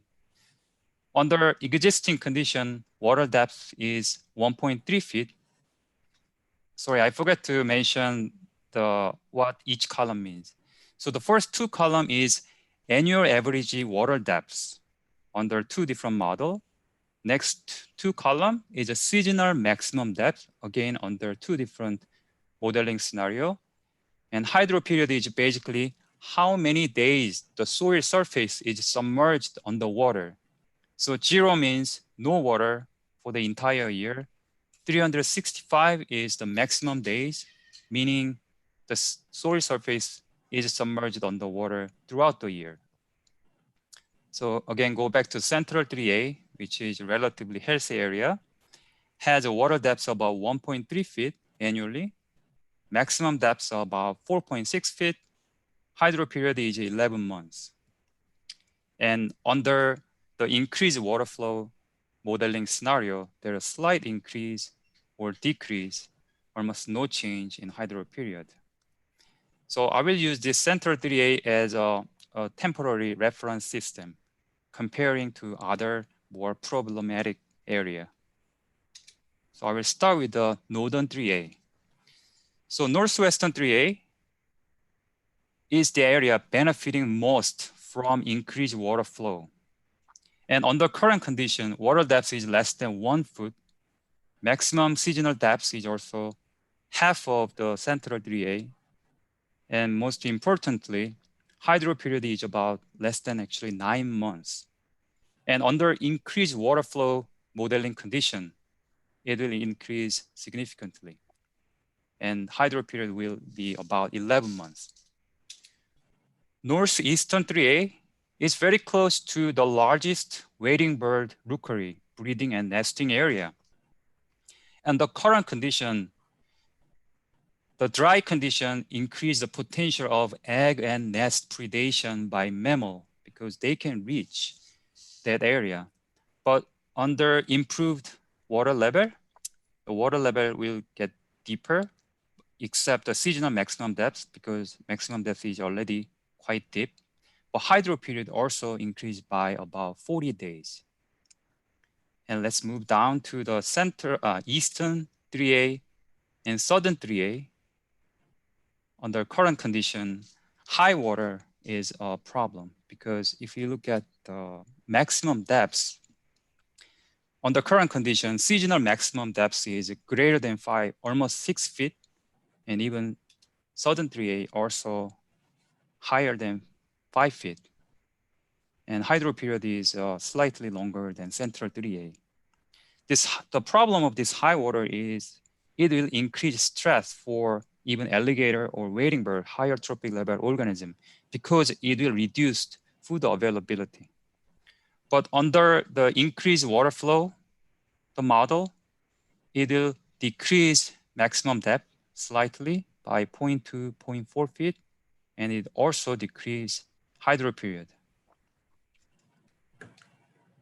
3B is a rain-fed compartmentalized system because it is surrounded by structure. But as Walter explained in the previous presentation, the part of the L67 levee will be degraded and new Blushanti levee will divide 3B into eastern and western section. And this levee will serve two important purposes. So it will maintain water level in the central 3B to conserve remaining 3 islands, but also it will allow more water and redirecting more water flowing through from northern 3A to Blushanti levee flowway into Shark River Slough. So it's important to maintain hydro pattern in central 3B. So there are very little change in 3B, central 3B. And in southern 3B, because we are going to send and redirect more water, it will increase water depth and hydro period. Okay, and let's move down to the Shark River Slough. So Shark River Slough, main stem of Shark River Slough right here, all the way down to here, is a historically deep slough ecosystem and supporting variety of fish and wildlife species inside the slough and along the shallow water edge, western and eastern edge of Shark River Slough, and even Mar Prairie around. But because we send a lot lower water than historical level, Shark River Slough annual average water depth is less than 1 foot and maximum depth is less than 3 feet, and hydro period is about 10 months. But increased water flow through Blushanti to Shark River Slough will increase depth and hydro period as much as 50 days. Eastern Shark River Slough, annual average depth is a negative value. It means most of the time in the year, water level is even below the ground level. Maximum depth is about 1 foot and hydro period is only about 2 to 3 months. But under increased water flow, it will increase water depth and hydro period by about 1 month. It will decrease the potential of invasion of exotic woody plant species. Also, it will decrease the potential of large fires. And Western Shark River Slough is in a little different condition. Because of managed water deliveries from north to this region, water level under current condition is higher than it used to be.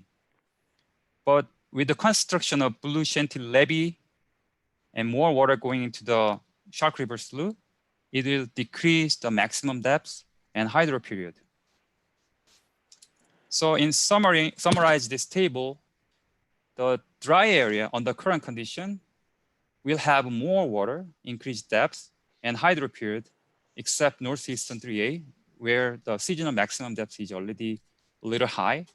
And also Shark River Slough and eastern Shark River Slough, Mar Prairie area will have more water depth and longer hydro period. On the other hand, high water areas such as eastern 3A, southern 3A, and western Shark River Slough, with increased water flow and redirected more natural water flow pattern, will decrease seasonal maximum depth and hydro period, but it is inevitable to have a little more water, about 0.1 to 0.2 feet with the increased water flow. Okay, now we will move to the ecological model section. So we use a different ecological model to evaluate the effect of hydrologic improvement on these organisms.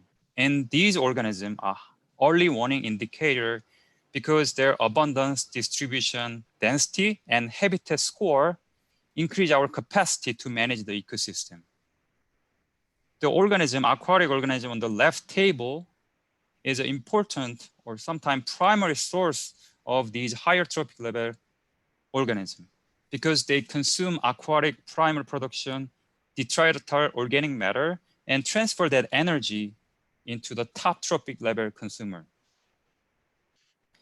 The restoration target for these aquatic organisms is usually set by a pre-drainage hydrologic condition predicted by natural system model, which Walter already showed us. The restoration target for these higher trophic levels is set by a historical data set. And each organism is a model with a different models, but most important input variable for all of these organisms is hydrologic properties, such as either water depth, duration of continuous dry day or wet days, and hydro period. Okay, then I will cover each species with a similar slide format. So apple snail can be found in emergent long hydro period wetland. An apple snail model predict adult apple snail density, adult is greater than 20 millimeter size, in about 400 meter scale fixed cell and simulated on over this time period. And this model output show on the model result on April 20, 2000. April is a peak egg laying season of apple snail. And year 2000 is representing average rainfall year. And this model output is for the current hydrologic condition. So dark blue area in southern 3A, 3B, and northeastern Shark River Slough and coastal area shows as high as 140,000 adult apple snail in a 400 by 400 meter cell. This is a model output under increased water flow, showing a large lift in the northern 3A and Shark River Slough and coastal zone.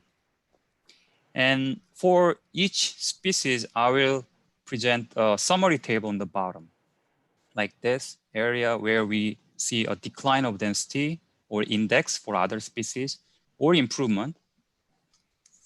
And area change is an area difference in the distribution of snail, basically counting the area between the model.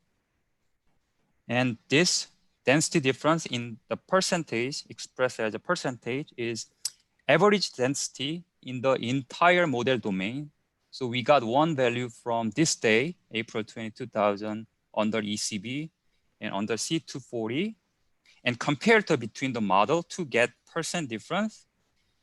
Then I averaged 365 daily percent difference over the individual year.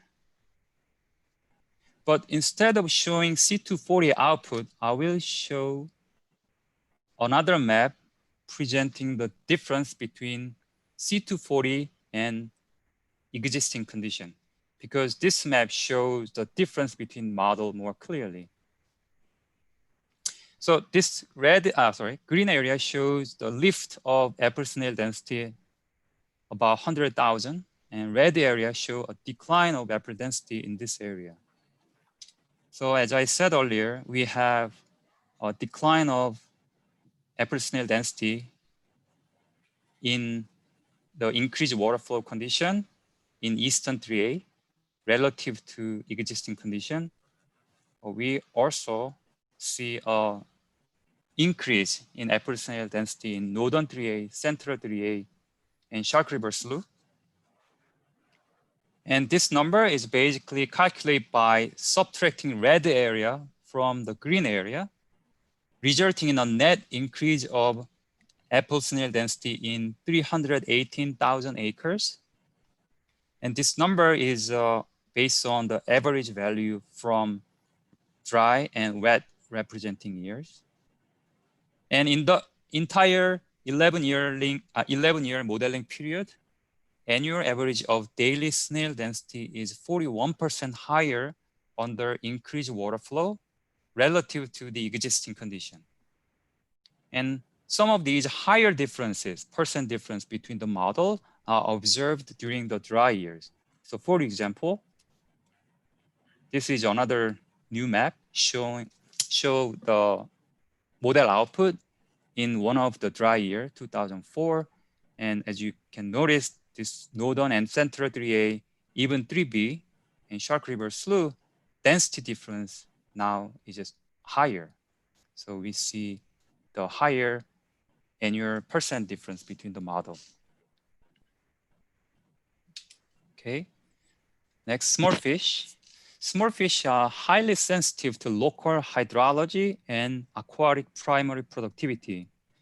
And because of their linkage between physical environment to all the way to the top trophic level consumer, they are an indicator species for ecosystem health. And small fish model predict its density in a primary sampling unit shown here as a circle. And this model is simulated between 1965 and 2005, but this map shows a model output in 1978 representing average rainfall year under existing condition, so without increased water flow.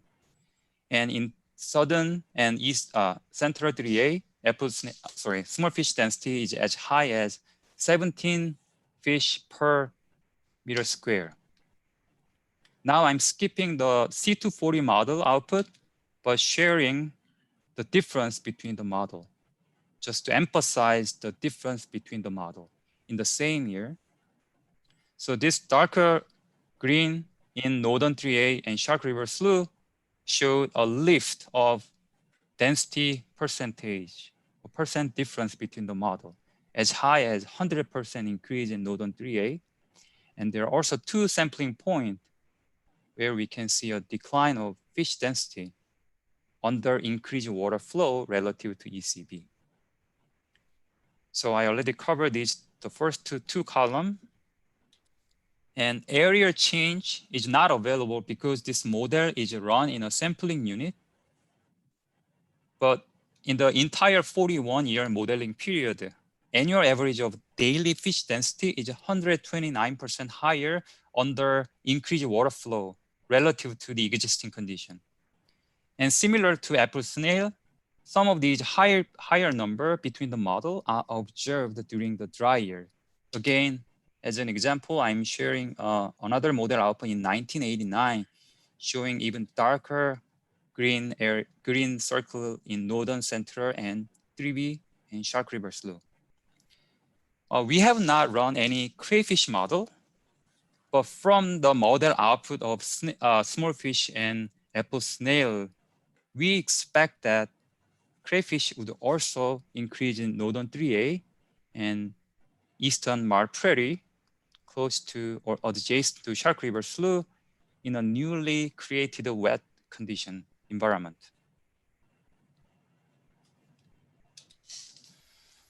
Now, Cape Sable seaside sparrow, I will simply call the sparrow.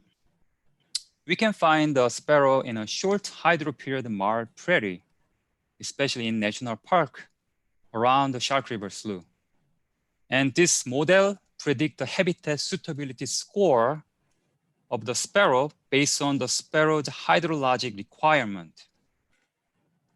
So this model shows this darker blue area showing the optimal habitat or good habitat for both Marl Prairie and the sparrow in the western and eastern Shark River Slough. And this model is simulated between this period, and this red line and with the alphabet shows the critical habitat area of the sparrow, or we call the subpopulation. Subpopulation B is a core subpopulation, followed by subpopulation A and E under existing condition. But the population of sparrow has been declined significantly, about 60 to 90% since 1990 because of two different hydrologic factors, which is extended hydro period in subpopulation A and D and reduced hydro period in subpopulation F and C. Okay. Now I'm sharing the map showing the difference between the model. So green area, similar to other species, show the lift of suitability score, and orange and dark orange color show a decline of the score. And before I explain this result further, our reviewer might be surprised to see this map. So let me explain what happened. So we were given this new map 2 days ago from the Joint Ecosystem Modeling team. So what happened is when they run and create a map, they first create for the entire model domain, Central Everglades. And then they produce, of course, this legend. Then they zoom in to Everglades National Park, focusing on the critical habitat area. During that process, the color code inside and outside the critical habitat area was no longer aligned with the original legend. So now it looks like this new map shows a very neutral change, almost no effect of increased water flow between minus and 10, and some decline here and improvement in the eastern Mar Prairie. The original map was way more colorful. It was completely yellow along the shallow water edge and very blue and green on this area. But I will discuss more about what's not changed in the table. But basically what happened is in this model is increase water flow to Shark River Slough, make Shark River Slough deeper, and also more expand to west and east. So the shallow water edge of Shark River Slough is no longer, it is still good, but not good enough, or is less good. So worse, sorry about that. So there are a lot of yellow, seemingly no change between minus and 10.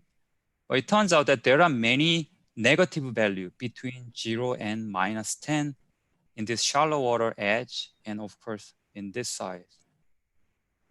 So the increased distance between subpopulation A and eastern subpopulation might be a problem given the limited capacity or behavior of a sparrow disperser between population. But this decline in the shallow water edge area is accompanied by increase in habitat suitability score in the eastern Mar Prairie. So this might be beneficial. This might have a beneficial effect because it increased connectivity between subpopulation. The sum of the suitability score inside or critical habitat area result in a net decrease of sparrow habitat score in 13,000 acres. And as I said, this model output is slightly changed, so I expect that this number will even go further down. And again, as I said, the net loss of habitat score is because there are many scores between 0 and minus 10 along the shallow water edge inside the critical habitat areas. So that does not count these green area outside critical habitat. Let's move to the wading bird. First, ibis. So wading bird is also important indicators because their nesting success depends on the integrated productivity of multiple trophic level over a large landscape scale. So wading bird model predict the frequency of bird occurrence. In other words, the abundance of foraging habitat. So it shows the abundance and distribution of foraging habitat in a 400-meter scale. And this map under existing condition shows the average of March and April model output in the entire simulation period. So SFC stands for Spatial Foraging Condition Index, which is the abundance and distribution of foraging habitat, which is high in the southern central 3A and coastal zone, and very low in this dry area under current condition. This map shows the difference between the model, C240 minus ECB. So this green color, similar to other species, show the increase in foraging habitat index in northern 3A, especially in the backfield Miami Canal, and also shallow water edge of the Shark River Slough, likely due to increasing crayfish abundance. And there is also decrease in habitat score in eastern 3A. So I already explained the first two columns. And the sum of a foraging index in the entire model domain result in a net increase of foraging quality in 193,000 acres. So I just said the quality of foraging habitat, not abundance. I think that creates some confusion among reviewers, as I was confused too. So these numbers are based on the quality of foraging habitat, which is determined by species-specific optimal depth range. So white ibis is smaller than woodstock, so they have a narrower optimal depth range. And in the entire 31-year modeling period, annual average of daily foraging habitat quality is 3.5% higher on the increased water flow relative to existing condition. And I will discuss why we are seeing this marginal change in wading bird model output in the next slide. So woodstock is also another important indicator species. And this model also predicts the abundance of foraging habitat and its distribution, which is high in the coastal zone, central, and even 3B in a 400-meter scale in the same month in the same simulation period. And this yellow dot shows the past and present woodstock colonies.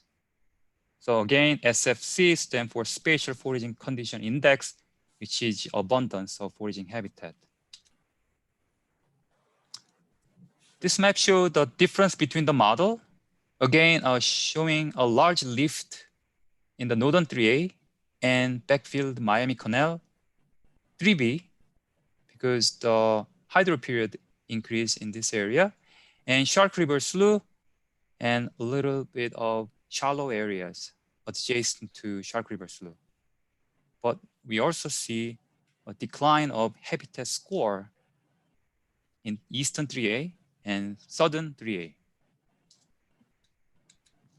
The sum of foraging index in the entire model domain resulted in a net increase of index in 161,000 acre. But this time, this number is not just based on the quality or abundance, but based on the product of both. And their optimal depth is just slightly deeper than white ibis. So this, okay, and in the entire 31-year modeling period, annual average of daily foraging index is 2.1% lower under increased water flow relative to the existing condition. This raised a lot of response from the comment reviewer and even among us. And it turns out that the marginal change of white ibis, which was 3.5% increase, and for woodstock minus 2% decrease under increased water flow condition, is because very large coastal areas where foraging conditions do not change with the increased water flow. So it looks like it's all inside this minus 10 to 10 bins, but there are still a lot of number, -9, -6, or it could be 2 or 3, seemingly no change. But the effect of this area basically override all the change happening in other areas. Lastly, American alligator is a keystone species because their activity structure the ecosystem landscape and increase the diversity of vegetation and other species. So alligator model predict the habitat suitability index score in this modeling simulation period. And as we can see, it's high in the center, southern 3A and 3B, Shark River Slough, and northern coastal area. And the number indicates 0, not good, and 1, very good suitability score for alligator. The difference between model showed a large lift in the northern 3A, central 3A, and head of the Shark River Slough, and also decline in southeastern 3A and northern 3B. Subtracting the red area from the green area results in a net increase of alligator habitat index in 8,000 acres. And this number is average of 3 different years representing dry, wet, and average rainfall years. And in the entire 40-year modeling period, annual average of habitat score is 20% higher under increased water flow relative to the existing condition. And similar to apple snail or small fish, these higher difference between the model are observed during the dry years when there are very small areas of habitat decline. Okay, this is my summary slide. The improved hydrologic condition in northern central 3A and northeastern Shark River Slough, and also eastern Marl Prairie, adjacent to Shark River Slough, result in a moderate improvement of these key aquatic prey organism. So, so we give a score from no change to major improvement. We have not found any major improvement but for apple snail and small fish, we think increased water flow have a potential to increase these important prey source with moderate improvement. And apple snail, the crayfish model is not available, but also newly created wetland would support crayfish, especially in northern 3A and eastern Marl Prairie adjacent to Shark River Slough.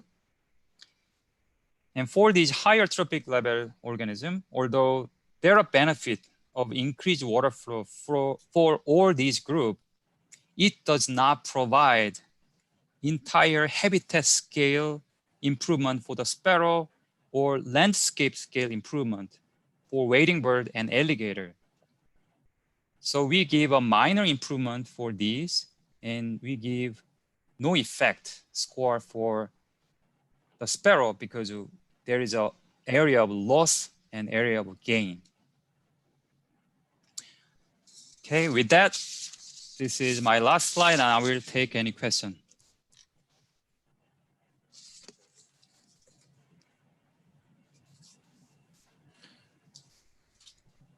Questions from the panel? This is Don DeAngelis. I had some questions on the Cape Table Seaside Sparrow. And you mentioned that it would improve conditions in subpopulations C and F, but I didn't quite catch what the reasons for that improvement in those areas. Okay, let me go back to the sparrow.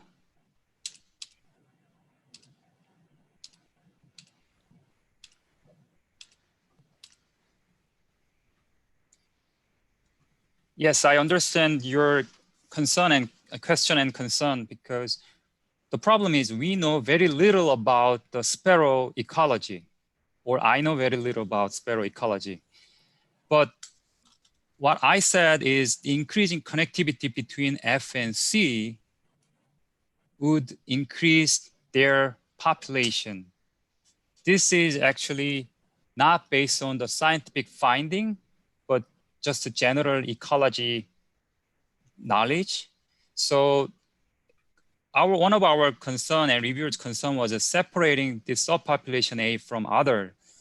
But based on the model, there will be increase in suitability for not only marl prairie, but also sparrow to subpopulation B.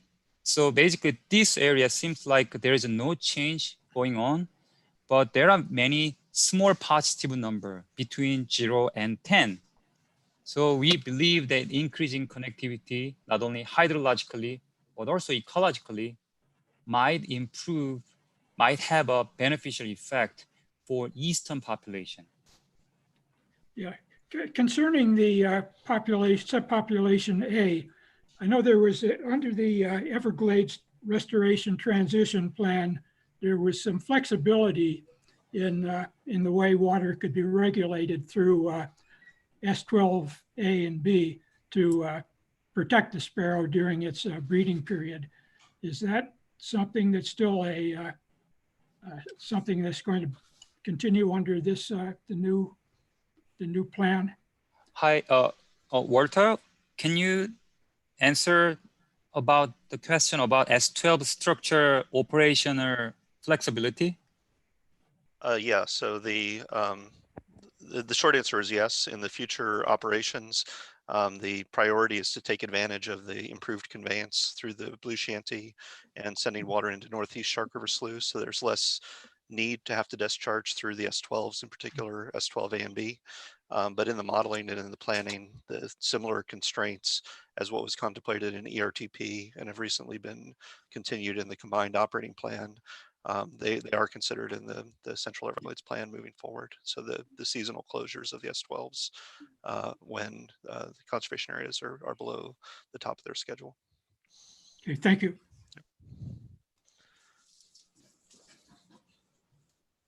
Any other questions from the panel? Yes, I have a couple for Dong. Can you go back, please, to the hydrologic contrast of the different regions? Yes.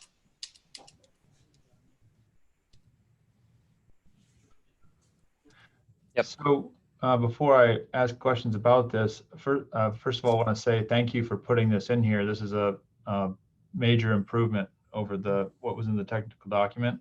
This actually helps us think about exactly what kind of wetlands we're producing in different parts of the system, which is a challenging thing to synthesize just with the ponding curves. But hopefully this is something that can be included in the future in the reevaluations. So if I understand this correctly, 3A East, which was a major question of mine, the over wet parts of 3A East, and 3A South will both come down, and their tops come down, that the average maximum comes, but the average depth actually goes up a little bit.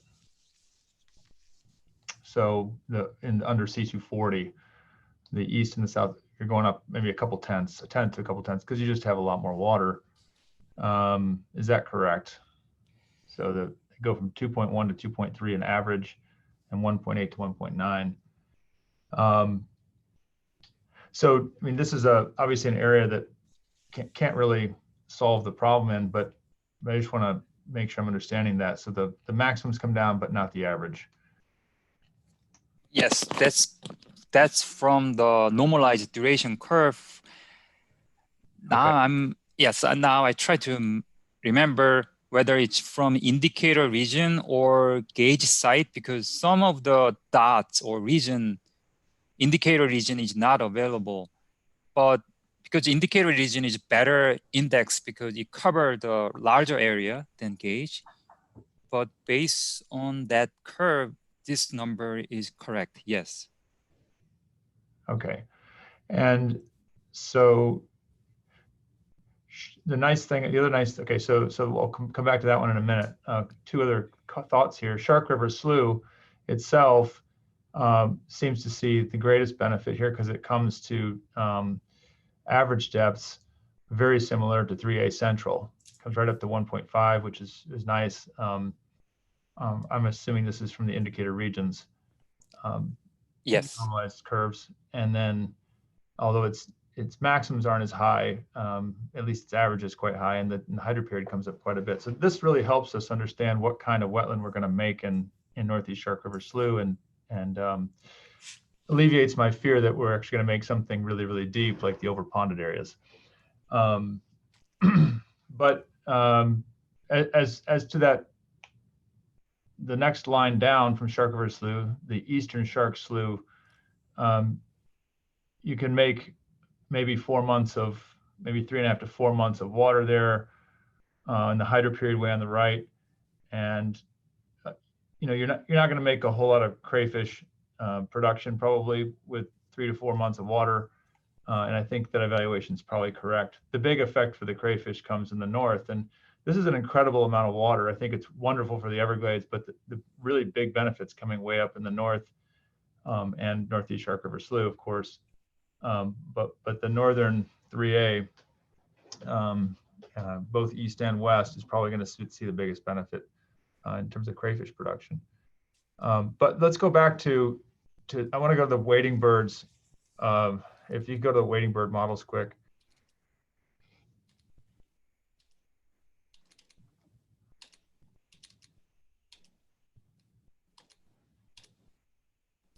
So if I understand correctly, your explanation for the overall small increase in the index or a negative for the stork, I think you're saying that the reason this isn't larger is because of small losses in the southern part of the system.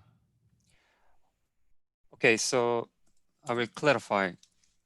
So the difference between some other model, like let's say small fish, it is monitored and modeled in a sampling unit. But for white ibis and woodstock and alligator, they are modeled in the entire domain.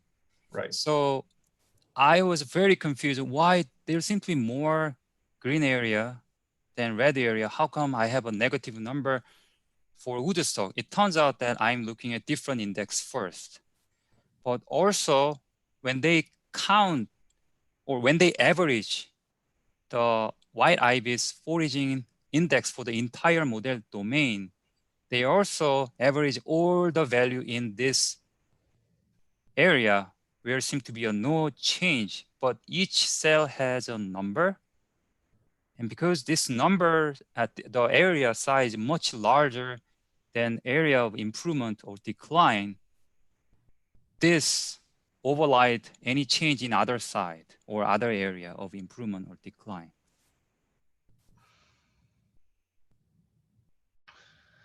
Okay, so lots and lots of small negatives is basically over that entire landscape, including Big Cypress. Actually, I think so, but I will make sure it is correct. Okay. So that leaves one additional question then. Hey, this is Walter. Can I just chime in on that real quick? Yeah, so I think you're probably right. There was some beneficial hydration that was happening in Big Cypress and kind of the Mullet Slough, Southwest Coast area as a result of the impoundments in 3A during many of the current conditions systems.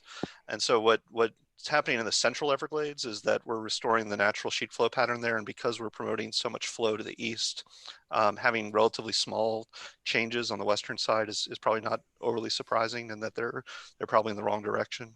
But I did want to mention there is another parallel planning effort called Western Everglades Planning that's looking to take restoration activities within the Big Cypress National Preserve and covering that southwestern portion of Everglades National Park, attempting to get the hydrology improved over there through a whole set of other project features. So I just wanted to give some additional context on what you're seeing here in this particular study, which is focused on the central versus the overall program, which is acknowledging those really small changes in Big Cypress and Southwest and trying to handle them with other, plan components.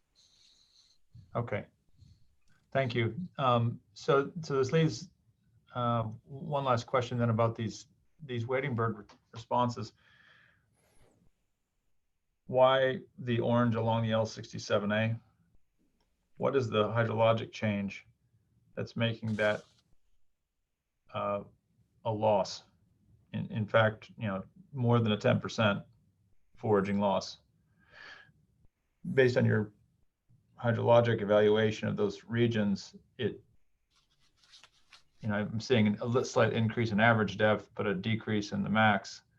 I guess I wonder about it.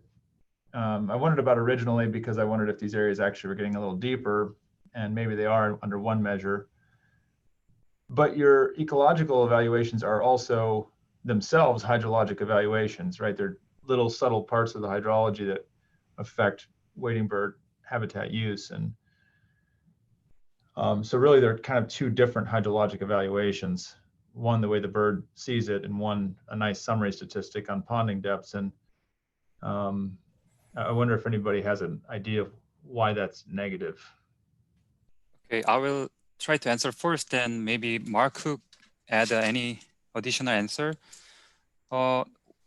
As far as I understand, wading bird model is much more complicated than other model. So it not only has a water level, I believe the high water level is very problematic, the eastern and sometimes southern 3A, but the way it changed, the rate of water level change must be a factor influencing this negative or decline in the foraging index. But because we have not run the model, we don't really have a specific answer from my side. Mm-hmm. Mark, can you add any answer? Yeah, this is Dr. Mark Cook. I work in with Dong Yoon at the district. I'm a wading bird ecologist, and I do have the same question as Nate, really. I do not really understand why in this particular model we're seeing a decline there. None of these models are perfect, and that they are limited by the data that goes into them. And it is possible that there are subtle changes that haven't been part of historical hydrologic conditions, although I doubt that is the case in this particular instance. So really, it is a little bit of a mystery why, given that we're really not seeing that much of a change in hydrology there, why we're seeing quite a decrease in stork and ibis habitat quality. What I would say, though, is that this area currently is far too deep for foraging, and for it to get any worse is really not that important, given that birds really do not feed in these areas anyway, except during really dry conditions. So, perhaps it's the case that there is more water there during very dry conditions, and that limits those occasional good years when birds are actually able to forage there. But I'm sorry to say I don't have a good answer for this. That's my response. This is Dr. Dorn. I accept all those explanations. I was mostly concerned that when I saw these evaluations that, and then looked at the normalized ponding curve evaluations, that I couldn't quite understand if we were making that area deeper or not. And then, but it was always a possibility that it is sort of something more subtle and driven by a few particularly dry years, as Dr. Cook said, that may make things good those years, and now they're not quite as good, perhaps, for these birds. I think that most of my questions about the wading birds. Could we go briefly to the alligator response, please? Yes. So I know I'm being sort of picky in a spatial sense and trying to understand what this means synthetically, but the southern 3A response of the alligator, where it goes negative along the L67A under well, you have a negative relative effect. If you look at the left side under existing conditions, and again, I don't know this model really well, but that area is marginal for alligators, and we know it's really deep, and it becomes a little worse. And is that because you have any idea why that is? Is that area becomes shallower or something, and it actually gets worse? I can't quite understand that one. That's a really good point. I have never thought about actually.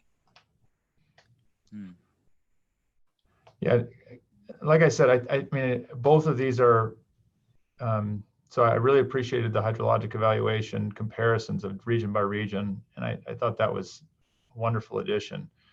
But these are all different hydrologic evaluations, and I just can't quite wrap my head around why that should go negative. And if you don't understand it either, perhaps it's just something to go back to, but and try and figure out why that happens, because in both of these cases, for the wading bird and for the alligator, these are negatives that are more than 10% in terms of the index, and they're significantly taking away from the evaluation of whether this is a minor improvement or a good improvement, modestly good improvement for these two taxa. And it's a lot more water to the system. It's a little hard to believe that these won't be bigger effects. But when I look at where the orange is, the orange or red pattern shows up, and I try to wrap my head around what caused that, given all this extra water, the synthesis of that is challenging, but it's definitely taking away from the evaluation of how good this will be for those taxa. Yes, I agree. Yes. This is Don DeAngelis. Again, as far as the alligator model is concerned, I think it's pretty complex. So I think it'd be very difficult to figure out exactly what's causing those orange areas. But I do have another question concerning that you might be able to answer. And that is, I'm still trying to figure out some of the results for the wading birds also. And there was a paper by James Behrens, Joel Trexler, and Christopher Catano a couple of years ago that used modeling to predict wading bird and other fish and crayfish. Is there any connection between the model they used and what is being used here?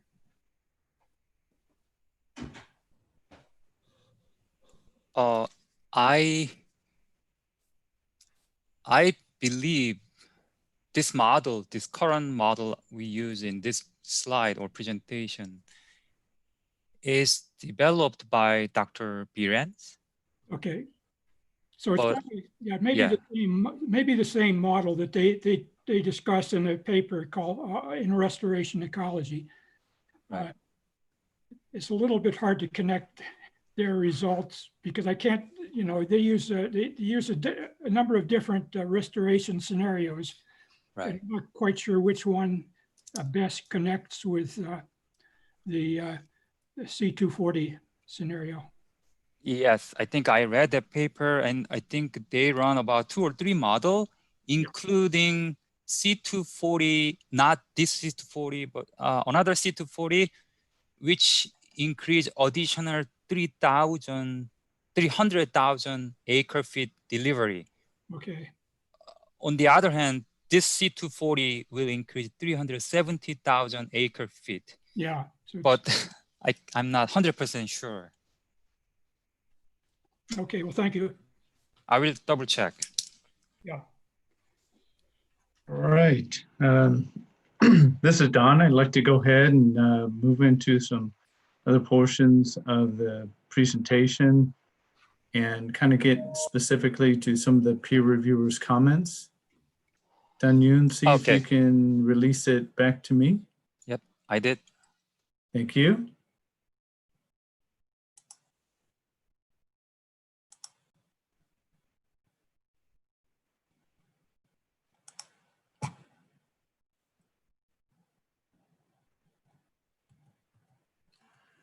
Okay. My presentation is going to just briefly go over the identification of water to be reserved. Again, this is part of the technical aspects of the water reservation, as I indicated previously in my presentation. And one of the first things we want to do is identify the water stored within the reservoir and discharged through 3 structures. That is the water that we've identified for the benefit of fish and wildlife is through the S624, 625, and 626 structures. And it's water, as you heard through several other presentations, water delivered through the Central Everglades Water Conservation Areas 3A, 3B, and Everglades National Park, specifically for the protection of fish and wildlife. And again, I just wanted to remind everybody that the purpose of the water reservation is to provide the legal protection of water. And this legal protection of water is required in order to enter into a project partnership agreement with the Army Corps of Engineers for a 50-50 cost share. The volume of water released for fish and wildlife, as Leslie kind of indicated, is 825,000 acre feet that would actually benefit fish and wildlife. This is a volume probability distribution curve that shows the water that's actually discharged from those 3 structures that are highlighted in red to the right. And so those 3 structures are the structures that we're reserving as part of this water reservation because they're specifically needed for fish and wildlife downstream. And so when we did our evaluation, we looked at the protection of project waters. We did an upstream evaluation, and we looked at this small area, and this yellow highlighted area that you see around Lake Okeechobee is what we call restricted allocation area. And a restricted allocation area are rules or criteria that we establish for specific sources where there are water resource limitations. And so these restricted allocation area rules are part of our rules that are implemented through our water use permitting program. And when water use applications are submitted, they have to make sure they meet that specific criteria. So this Lake Okeechobee service area is one of those restricted allocation areas that I'm referring to. And when we looked at this area, we found that we looked at the existing legal users within this smaller red circle area and their surface water withdrawals as well as groundwater withdrawals. There were no groundwater withdrawals, and there were 7 existing legal users that actually draw surface water from those, from both the Miami and New North River canals. And there are no increases in allocation or expected because of this restricted allocation area rule called the Lake Okeechobee service area.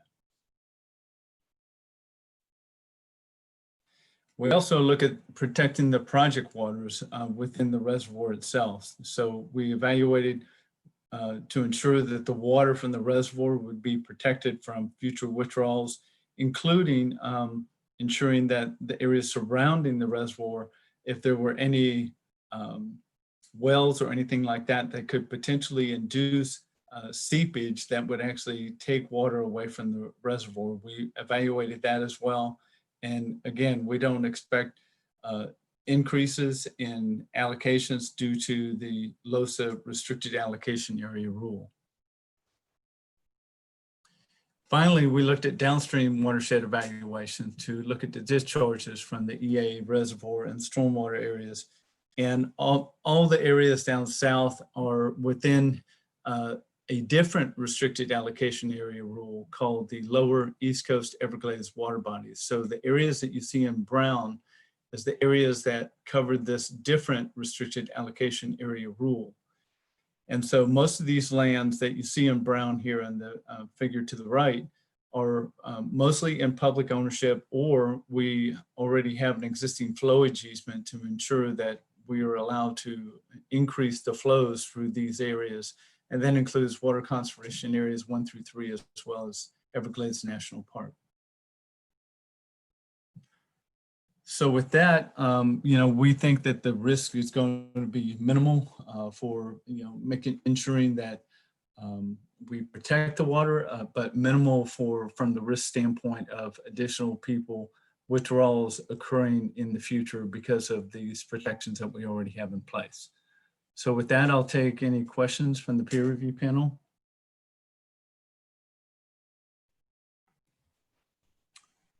Okay, we're going to go ahead and move to the preliminary, the summary of the preliminary comments that you all provided, the peer review panelists provided. And what we're going to do is when we go through this, there are several different topics like hydrologic related questions, wildlife ecology related questions, or others. So we're going to flip through some of these slides. But before we do that, I wanted to give an overview of the peer review process itself so that people understand that the purpose of the peer review, as we indicated previously, is to get a non-biased scientific technical review of the technical document, the approaches that we're using, and to ensure that the scientific approach is solid. And I wanted to mention that a peer review is not required, it's voluntary on the part of the district, with two main objectives: to make sure that our technical approaches, our modeling, our assumptions, et cetera, are all solid from a scientific standpoint. And then secondly, we also do this to ensure that the rule development process stays on schedule. So through the peer review process, an objective of the panel that we put to them was to review, one, the technical document, and secondly, the water reservation approach. And we asked them several key questions about both of these categories. And we asked them to provide us preliminary comments, which we're going to go to in just a minute. And you've heard some of those comments already. And then finally, we asked the peer review panel to complete a final report. And our response, the South Florida Water Management District's response, is to do two things. We intend to complete a question and answer matrix to address each question or comment that the peer review panel has indicated.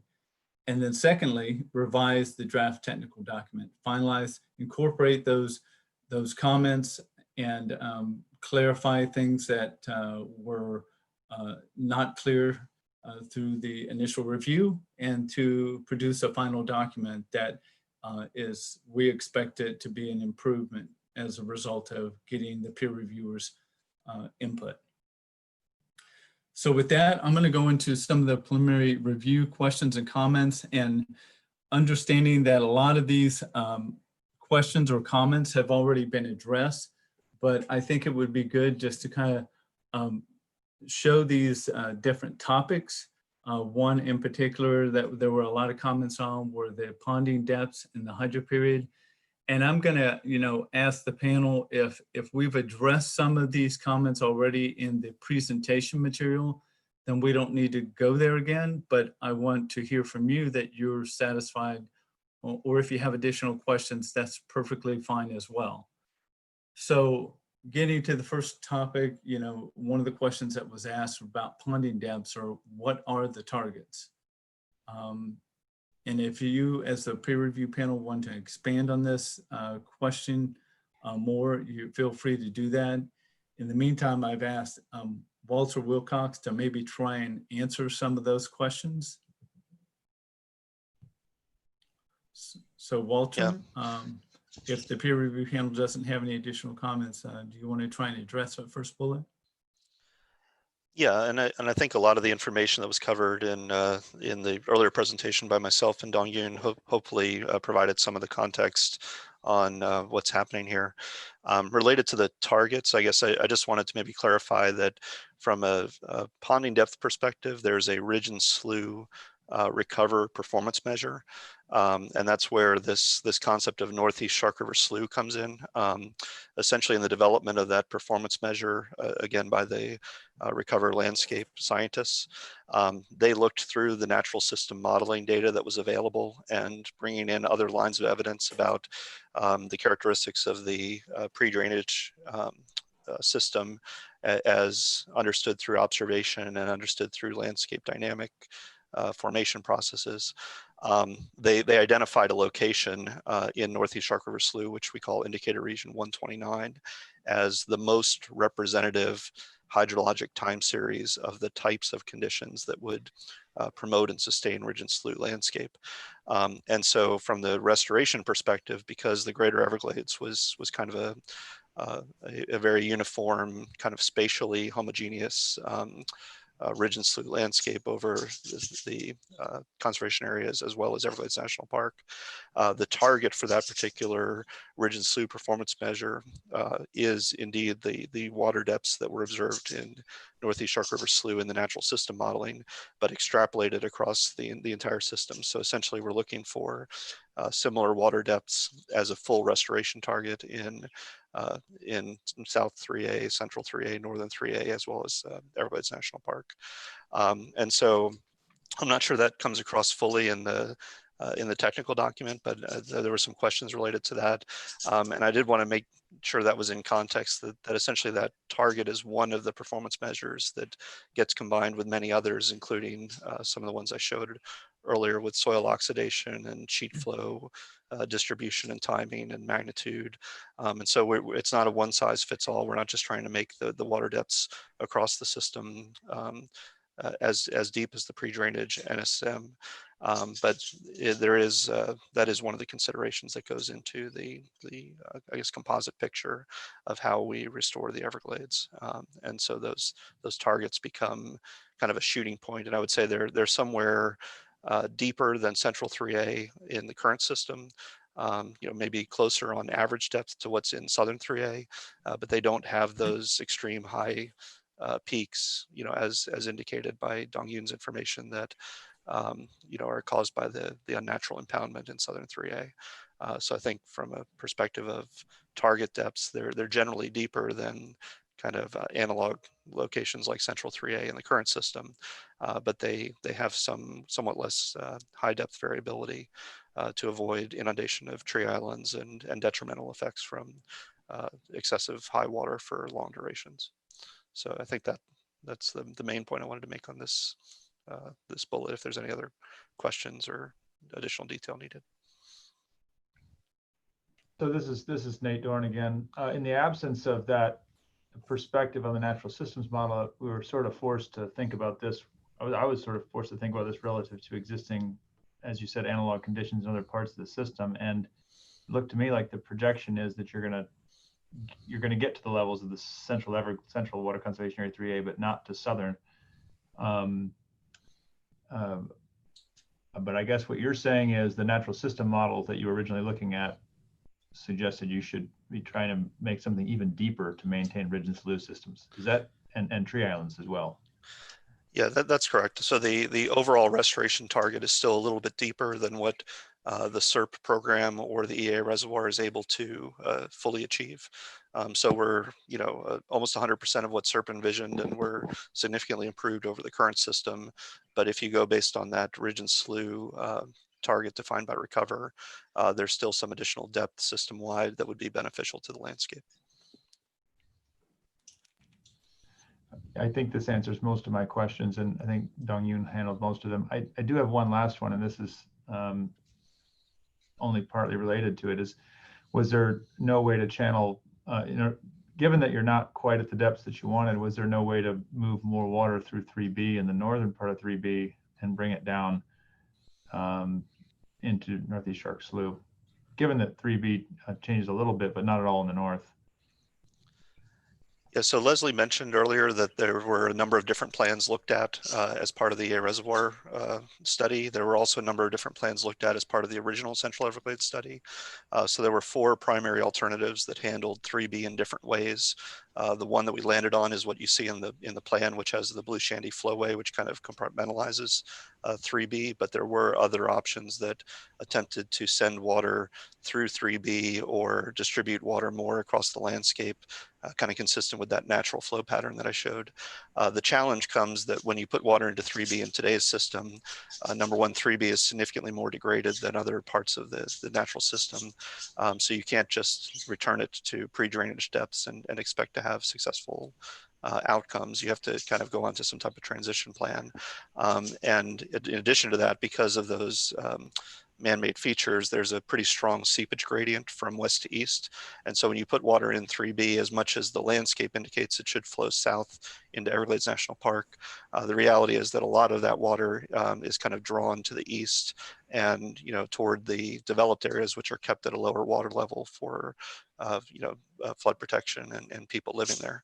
And so there are significant challenges with fully restoring 3B, and Central Everglades is kind of the first step in that transition process. And the compromise the team wound up with was building the Blue Shanty Flowway, restoring that portion of 3B to something, you know, closer to a natural system target, and rehydrating 3B, the remainder of 3B, to kind of begin the restoration process, but then setting up some kind of subsequent planning effort that would have to, you know, further expand on those benefits. Thank you. I think that handles everything in that first set of topics. Okay.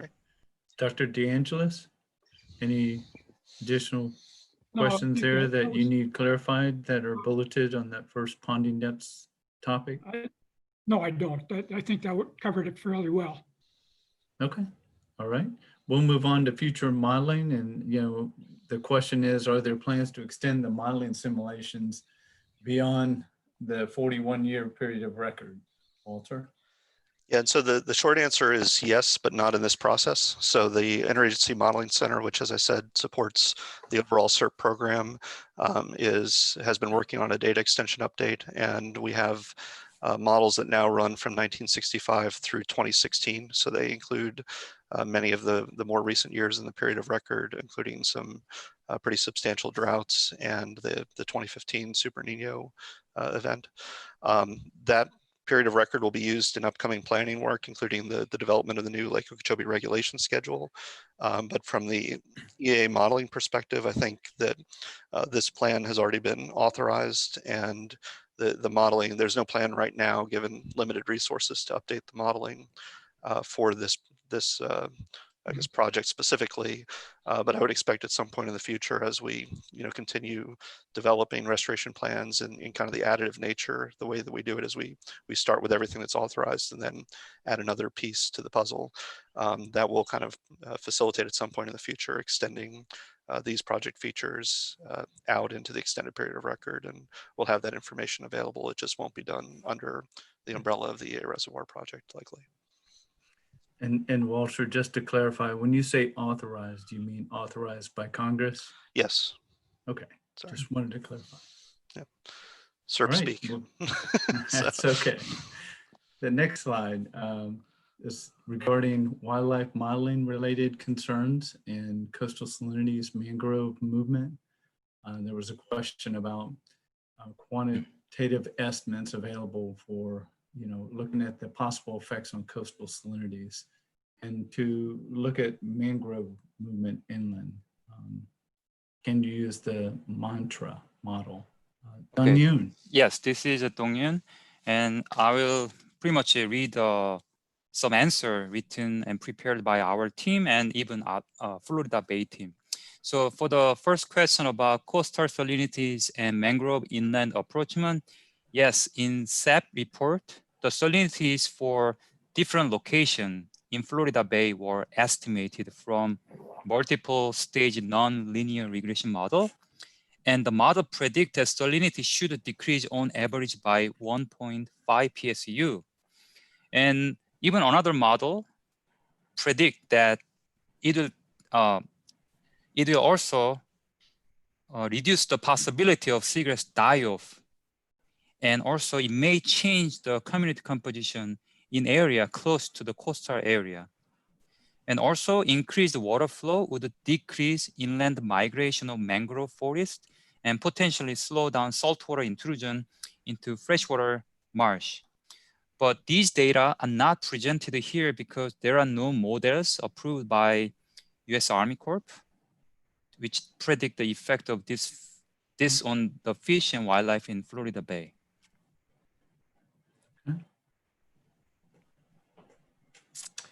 Can I continue? Like a Cape Sable seaside sparrow? Well, I wanted to ask the peer review panel. I know we've had a pretty robust discussion already on the Cape Sable seaside sparrow. Is there any other things that we need to clarify for the panel?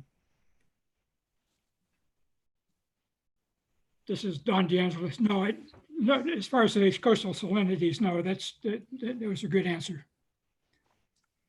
And what about the Cape Sable Seaside Sparrow? Because we've had a pretty good discussion on that already. Are there any things that you need answered there on those 3 bullets?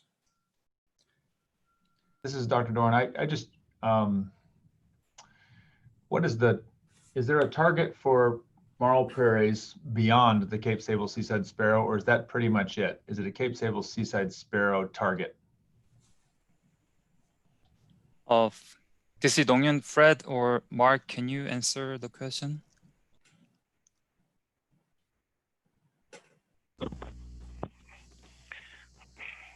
Hi, this is Fred Sklar. In the Everglades section of the Applied Science Bureau of the South Florida Water Management District, the Marl Prairie, of course, has ecological benefit, but the modeling is essentially done to predict suitable habitat for the sparrow.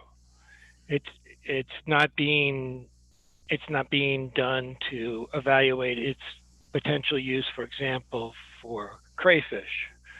And so built into that model is some of the characteristics that would make it beneficial for the sparrow, including number of dry days needed by the sparrow, but also the hydrologic requirements of the grass itself. Also, there is another question. The second question, change in vegetation or timing of water depths. This is answer from the Fred. It says the detailed water depth change can be found in CEPP report, and I look it up, and it's in the CEPP report appendix C.2.1, page 27. I can give this more information later. And we will consider adding more data and figure to clarify this issue. And we will also divide the current Marl Prairie section, as Dr. Dawn suggested, into 2 sections, separate section. One focus on Marl Prairie and another focus on the sparrow section. Great. All right, well, let's go on down to the next topic, and there's joint ecosystem modeling. Yes. And I know that both of the peer review panelists had some questions about crayfish model. And there were some questions about the models and trying to understand the models. Donghyun, can you explain that a little bit? Yes, so for the crayfish model, it is a very good suggestion, but this may not be possible because all the modeling for this reservation rule should be consistent with the model which were used to get congressional approval for CEPP and the CEPP. So it may not be possible to have a crayfish model. And for the first question, more detailed information is necessary for the older model. Yes, we strongly agree. I really apologize for not providing enough citation and methodology for each model. So we have already have a plan to add much more information, and especially for wading bird, as I was and reviewers confused with the different index. I will make sure we include all these information. This is Fred Sklar again. I want everyone to realize that Dr. Lee here was originally instructed not to duplicate everything that was in the CEPP appendix on all the output associated with evaluating alternatives. And the goal here was not to have a massive 200-page document that would give you all the detailed information.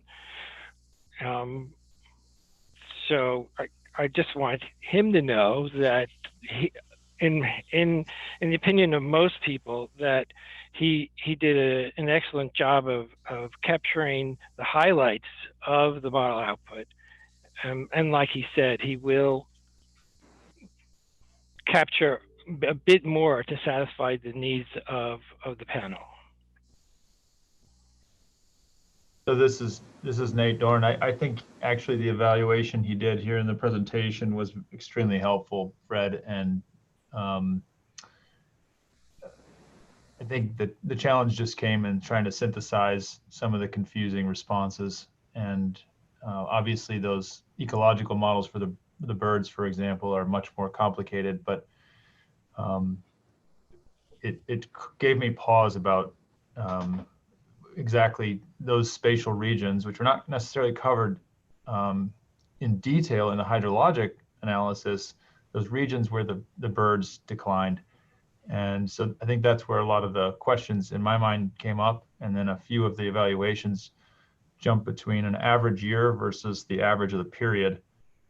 And then I spent a lot of time trying to figure out what the average year looks like, or a dry year, or if all the benefits come in dry years, or if all the benefits are coming in wet years, or something like that.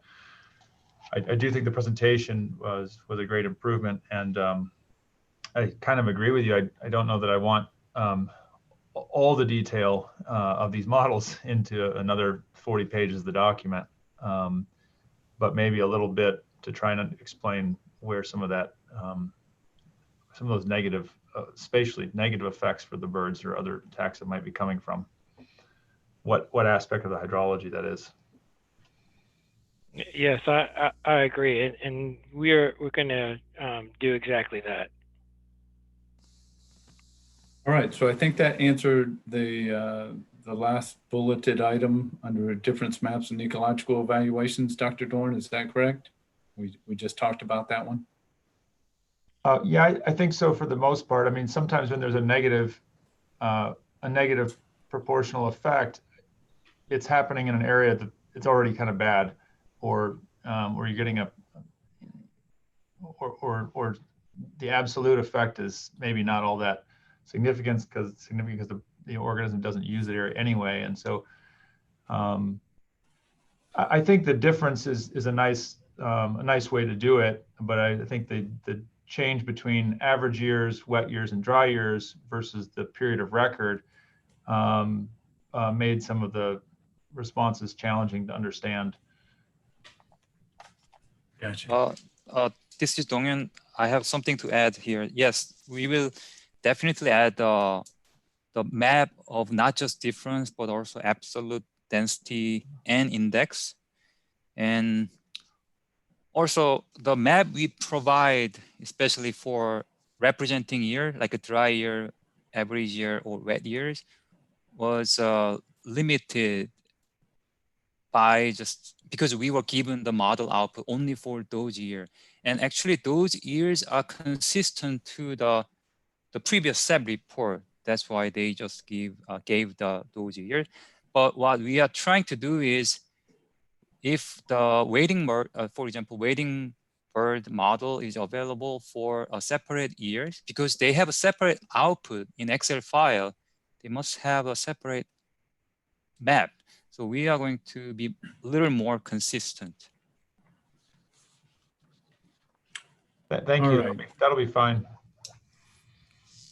Okay, well, let's move on to, this is again the crayfish model, just kind of going over that, and there were some other specific questions about that. So if you all want to ask some additional questions, or Danyun, if you would like to clarify some of these things. I think this is Nate Dorning, and I think this is already sort of addressed a couple times. Good. But I will say that seeing the hydro periods, I think Donghyun showed us the hydro periods for the eastern marl prairies, and so I think we've seen that. It was close to what I was guessing it was from the map in the report. It's like 4.2 or whatever, figure 4.2. I could sort of guess it from that map, although I think that map's going to change based on what was shown earlier as well, to an average for the period of record or for a longer period. So I think that's been evaluated. And the western, in terms of the western Marl Prairies, it sounds like that's primarily going to be an issue for Western Everglades restoration, based on what Walter said. It would be nice to see some regions in the Marl Prairies, because of all those indicator regions that are in that map and that you guys that's been used for evaluating the restoration. There's nothing in the Marl Prairies. It's all your indicator regions run right down the middle of Shark River Slough, like it's a pipe, just to put it bluntly. But there are wetlands all around in Everglades National Park that are never really evaluated. So I don't know what has to be done for now, but I think I know what roughly at least the eastern Marl Prairie where the expected benefit comes, I know what that's going to look like. So, so I don't know if I'm amending my question or just suggesting maybe for the future we have to think about that western Marl Prairie, and but maybe not for this project. Hey, Dr. Dorn, this is Walter Wilcox. Just to kind of give you an indication, one of the reasons why there's such a focus on the going down the pipe, as you said, in Shark River Slough, is because a number of the metrics defined by Recover are specific to the ridge and slough landscape. So I think there's a high availability of graphics and data for some areas as opposed to others. And so I think if we're looking to add information from the Marl Prairies, I just want to kind of give you the heads up. It'll probably be a little bit different in look and feel, because essentially those indicator regions, there are indicator regions like 140.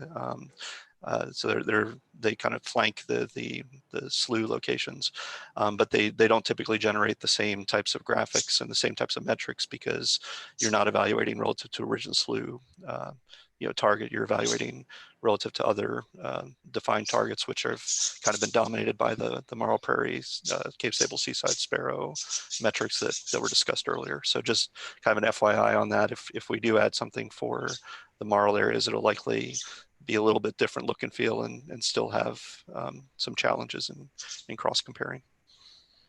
So Walter, would you still be able to extract hydroperiod data from it? Yeah, I think hydro periods and kind of unaltered or unnormalized ponding depths are pretty straightforward, and those come directly out of the model. I think the challenge becomes when you look at some of like the indicator regions with different assumptions for how you're normalizing and what your reference elevation is for normalizing your depths, for example. That's where it gets a little bit apples to oranges, but in terms of raw hydrologic data, we can certainly show you what's happening in those areas and what to expect in terms of, it seems like you're most interested in kind of median water levels and hydro period and, I guess recession below ground characteristics. Those can be summarized pretty easily. Yeah, that might be helpful. Yes. All right, what I'd like to do now is we had actually reserved some time to, there's one other question here about water quality. And I think, Walter, you had mentioned some of that through your presentation. Are there any other concerns, comments here that need to be addressed?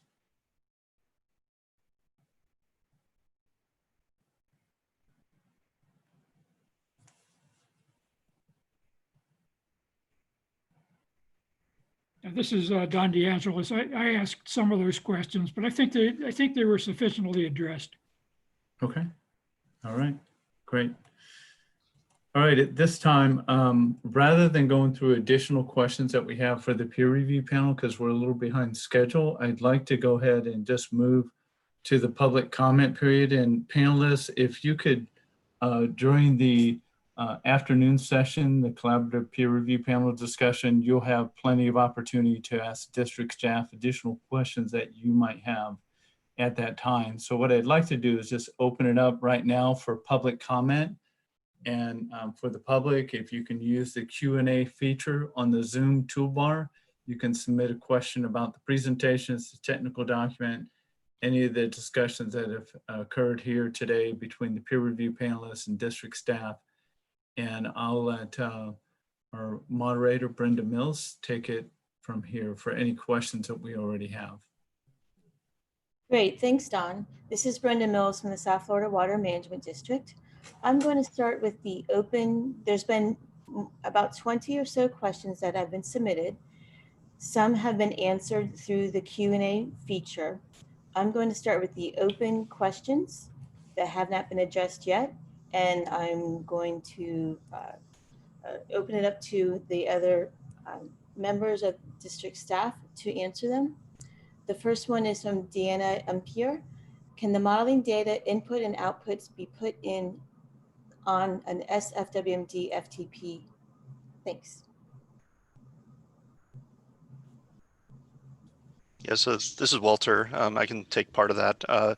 Yeah, so for the hydrologic and the water quality data, it's the same material that was posted back in 2018 when we were doing the planning study. So if you already have that, you're good to go. We can certainly repost that information and I can send Don a link to distribute to the team if there's interest in getting that information. I wanted to clarify if the question was related to strictly the hydrologic and water quality modeling, or if there was also a question about the ecological modeling data. So maybe if we can get a subsequent question or a clarification, that would help as well. So we can certainly post the hydrologic and water quality data. Great. This is Dongyun. Fred, can you answer this question? Yeah, certainly. I would say that the same thing would apply for the ecological model output that USGS gave us. We could put it into a set of directories and incorporate it with the same FTP site that Walter was talking about.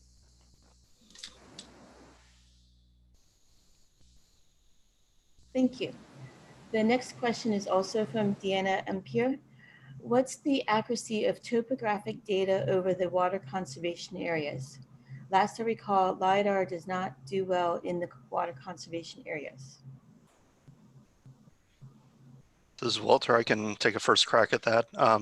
So the topo data is a mix of multiple sources. So LiDAR is one input, but there's also other field measurement techniques like the USGS high accuracy elevation data set, which basically is a helicopter flying around with a plumb bob and trying to find the ground surface, without relying on a laser.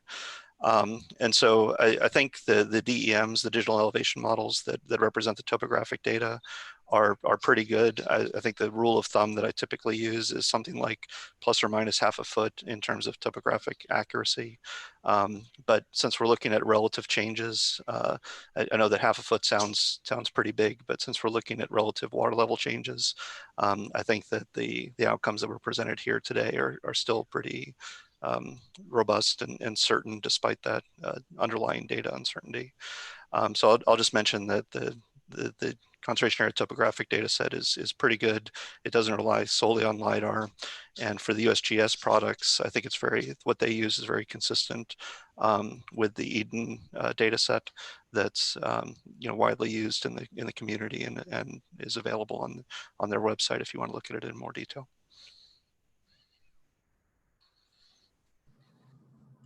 Thank you. The next question is from Anna Upton. And this is, as I mentioned, there has been some responses already in the Q&A feature, and this is a follow-up question, but I think it reflects several questions on folks' minds. I'll just read it, and I believe Leslie is going to answer this one. Leslie, I see your response to Celeste and appreciate you answering it during Q&A. I understand why, as water managers, you're distinguishing between what is new water, but if 370,000 acre feet of the 825,000 acre feet is going to the Everglades, I would still like to know where the rest of the water, 455,000 acre feet, leaving the reservoir goes.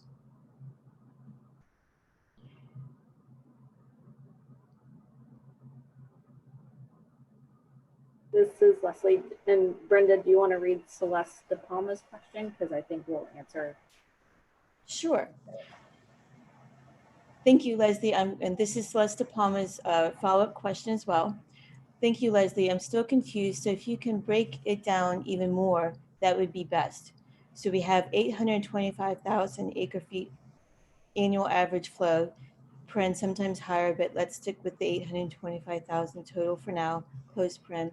If 370,000 out of the 825,000 is new water flowing to the Everglades, what is the 455,000 remaining?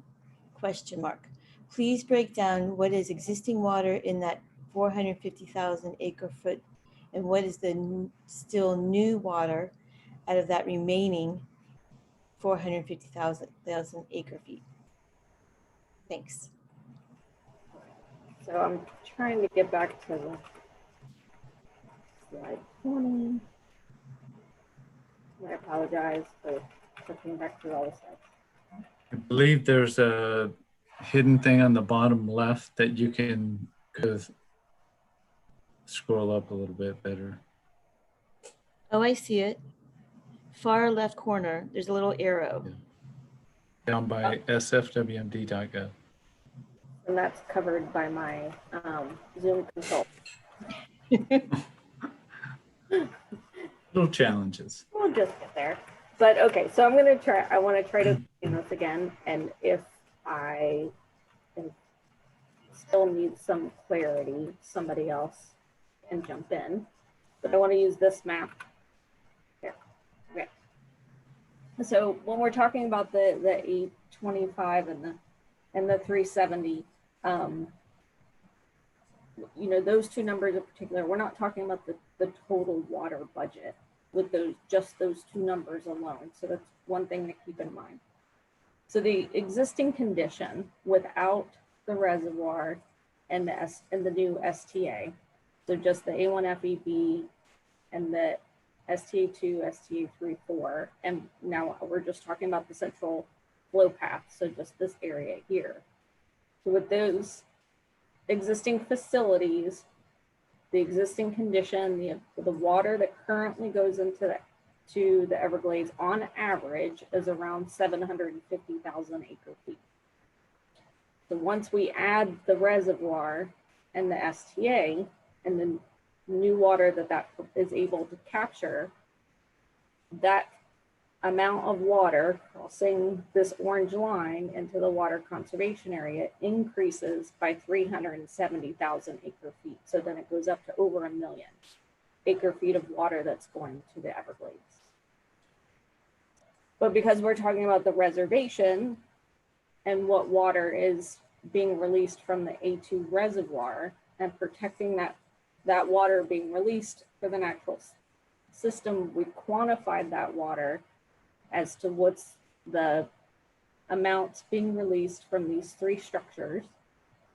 That's what goes to the adjacent facilities that store and treat the water and eventually to the Everglades.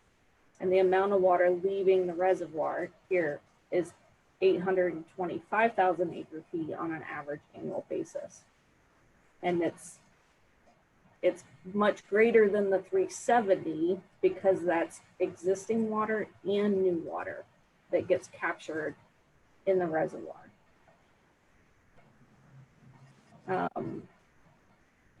don't know if that answers the question, but I wanted to try to clear up that difference. So that 825,000 is part of the over 1 million that ends up getting sent to the Everglades because there's additional water still being sent by the other STAs that doesn't necessarily get captured into the A2 reservoir first. And I'm going to look to Walter to see if he might want to add anything to my explanation.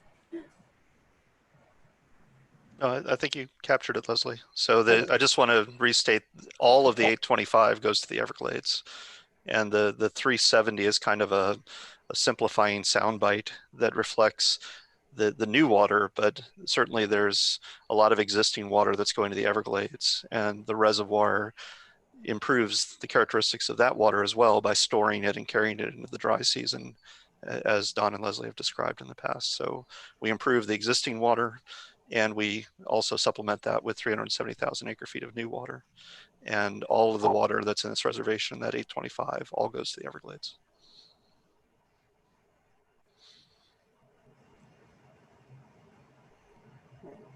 So I hope that answers the questions. If it doesn't, just ask again. All right, with that said, we'll move on to the next open question. This one is from Matthew Schwartz. It's related to water quality. And I think there's a bit of back and forth on this one. So it's not perfectly clear the way it's written, but I'll just read it the way it is, and we'll address it. Matthew Schwartz says, I wasn't accurate when I said water sits in an STA, but the water cannot move through rapidly, both for the ability to clean it and the ability to retain the vegetation that does the work. But if we look at the wet years, when the massive discharges are taking place, I'd be interested to hear where available downstream storage exists.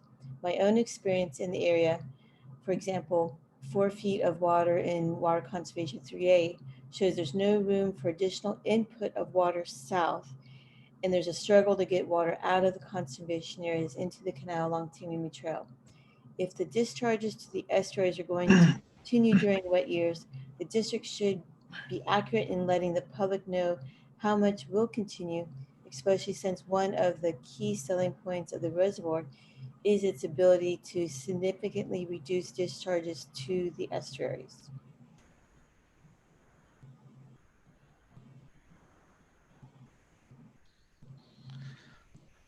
Yeah, so this is Walter. I can take that one as a first pass, and others can certainly add.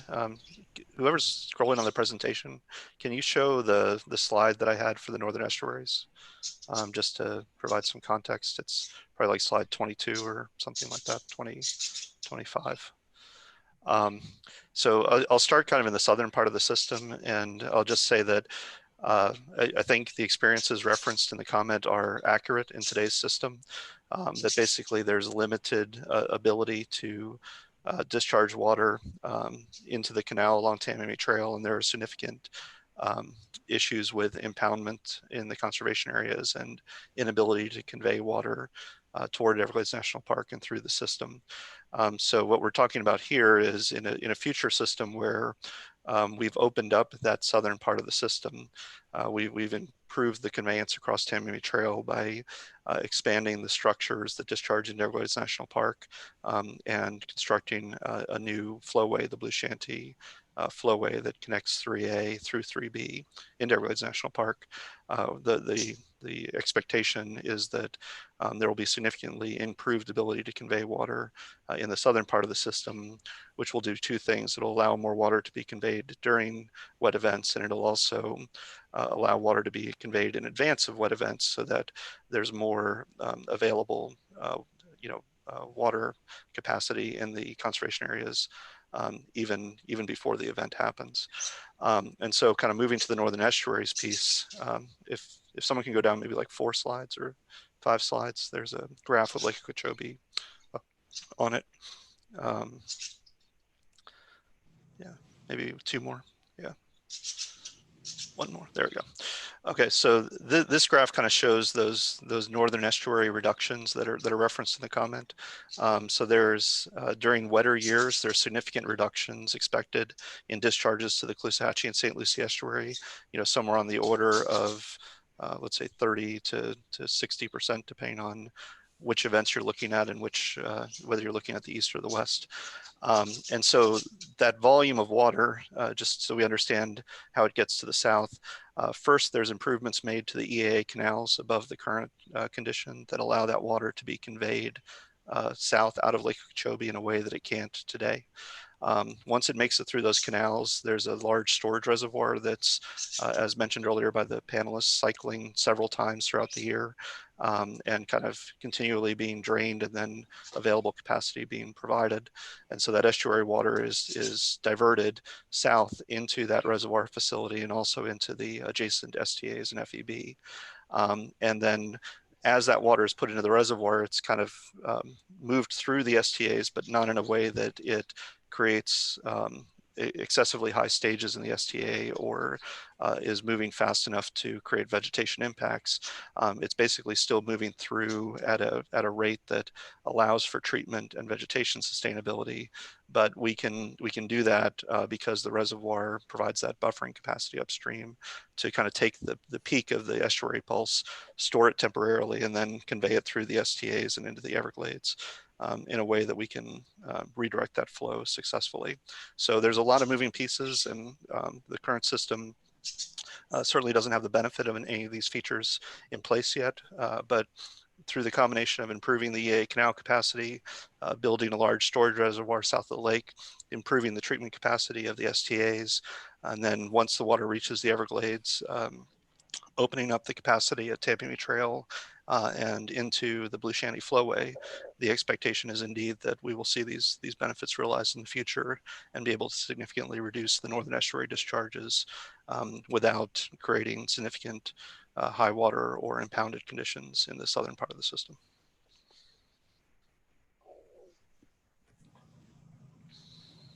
All right, thank you. So the next question is from Tom Van Lent.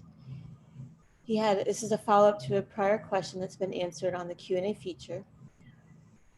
So let me repeat in a different way. The ecological results were predicated on the cumulative flows and operations for the entire CNSF project, including CEPP and the EAA reservoir. However, the reservation apparently is only for the outflows from the EAA reservoir. If the simulations were done with only this water, the outcomes would presumably be different. How is the reservation made that will protect the ecological responses shown here, which is for much larger amounts than just the outflows from the 3 EAA reservoir structures?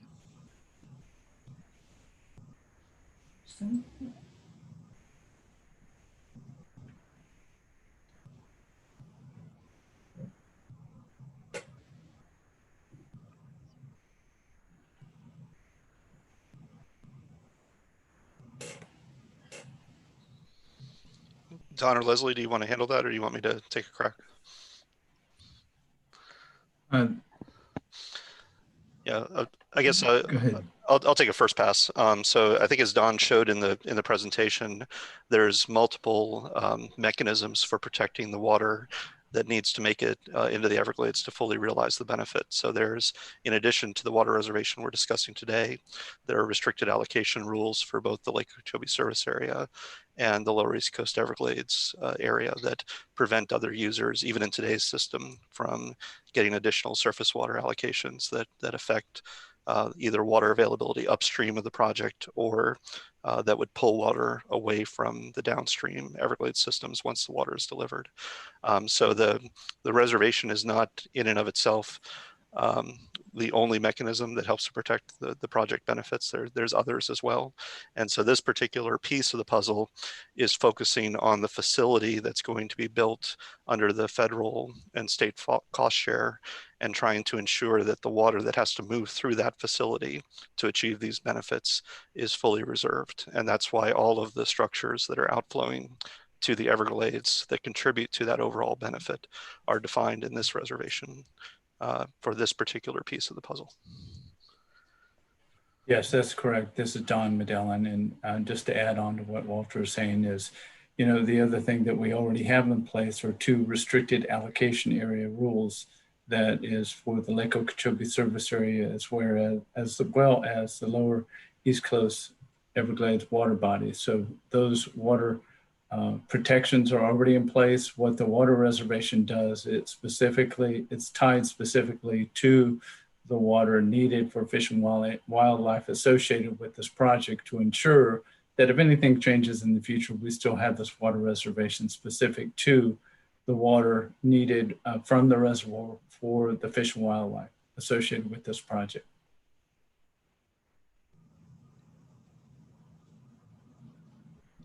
Okay. Moving on to a question from Deanna Ampere.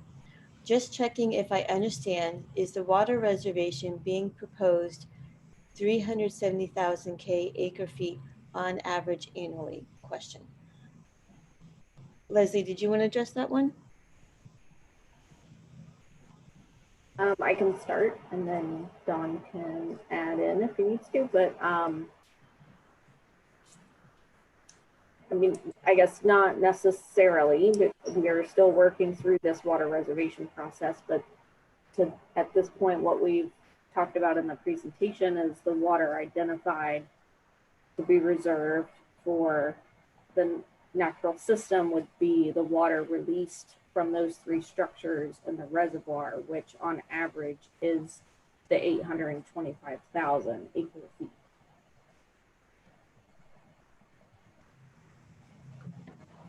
That's correct, Leslie. This is Don Medellin. And yes, what we're doing is protecting the new water that's going in and being stored within the reservoir itself as part of this reservation rule development effort in the days ahead, is to just protect the water that's being discharged through those three structures going to the natural system. And that's our focus for this water reservation, because the statutory authority specifically defines that we have to protect the water for fish and wildlife. We can't go and protect all the water, but just what's needed for fish and wildlife.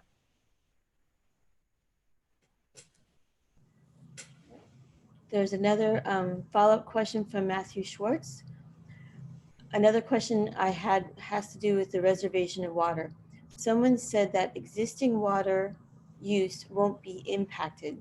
So for example, a city like Pembroke Pines in Broward has a consumptive water use permit of about 16 million GPD. If we're in a low water period, the district's basis of review document allows the district to allocate a CERP project for the public water supply. Will that be happening with water in the reservoir during the low water periods, which are a regular part of South Florida's climate? This is Don Medellin. I'll take a crack at that. First of all, the water reservation will protect the water needed for fish and wildlife throughout the year. And again, it doesn't, like I indicated in my slide presentation, it doesn't, prevent dry periods from occurring. But you should be aware that the district does have, when we get into drought periods, those drought periods, the district and the governing board implements water shortage criteria and implements those depending on the severity of the drought that we're going through. So those have the ability, those water shortage criteria have the ability to cut back existing legal users from their existing withdrawals. But the water reservation is really designed to protect the water that's being discharged from the reservoir downstream, and to ensure that new users won't be getting water that's already allocated. The public water supply permit that may be referenced there for the local municipality has already been permitted and taken into account as part of this accounting for the water and the water budget that's associated with the modeling. That's it. All right. Deanna M. Pierre has another question. On my end, I was just thinking of the hydro and water quality modeling data. There's value to also to see the eco models. Thanks. Also, I wasn't sure if there were any new runs since the draft EIS was posted on the FTP site back in March 2018. Thanks. The link to the modeling results is now no longer valued. Goes to an old FTP site. Yeah, so this is Walter. I'm also typing a response. So we'll upload everything to the new District Secure FTP site, and the FTP is not permanent. But I did want to mention that we have a statewide model management system, which is available under the Science tab on our main external webpage. And if you go there, you can download all of the model data that was used in the Packer report for the hydrology and the water quality. And it's also a useful tool for really any CERP project or other effort that we do here at the district. So it takes a little while before that information gets formally archived, but in this case, the EAA reservoir modeling is archived in that system, and you can access it through the district main page. But in addition, we'll put it on the FTP so that it's readily available for anyone who wants it. Okay. Jim Vaughn typed the next question.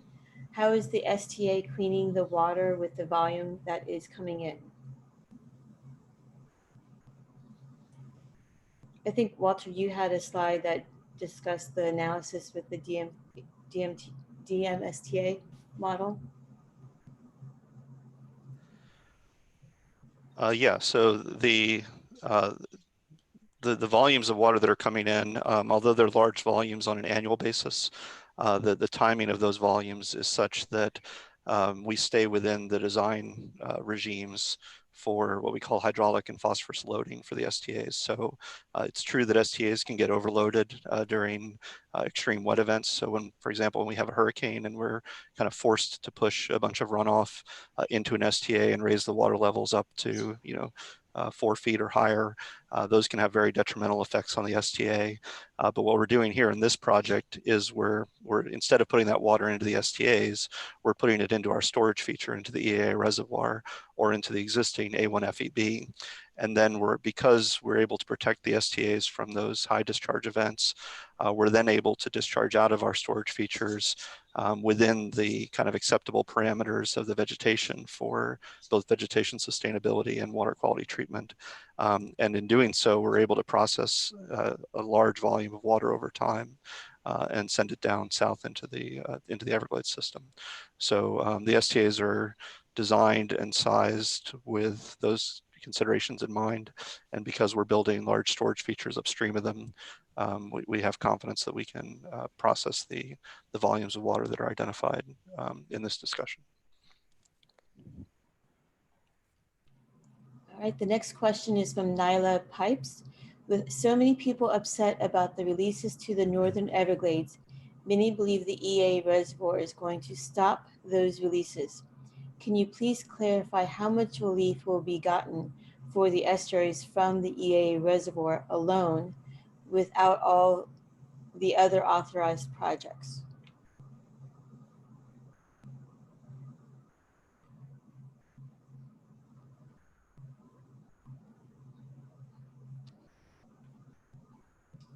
Yeah, this is Walter. I think some of that information is available in the PIR. I don't have it at my fingertips, but essentially, for those of you who have access to the documents, you can go back to the Future Without Project baseline. That was there's basically 2 reference points for comparison. The first is the current condition, and the second is a future condition without the EAA reservoir. So that would include the other features that were mentioned in the comment, like the C43 or the C44 reservoir, which also provide protection to the estuaries. And so by going back into that document in the PIR or in the Packer, you could get a feel for how much benefit is observed in the estuaries by those other projects, and then you would be able to see the added benefit that the EAA reservoir is providing on top of what's already planned in advance of the EAA reservoir.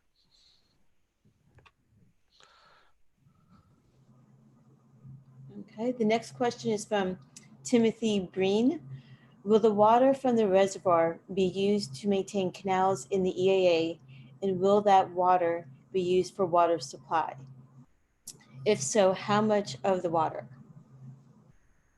I think Timothy's talking about the water that's sent back through this S628 structure.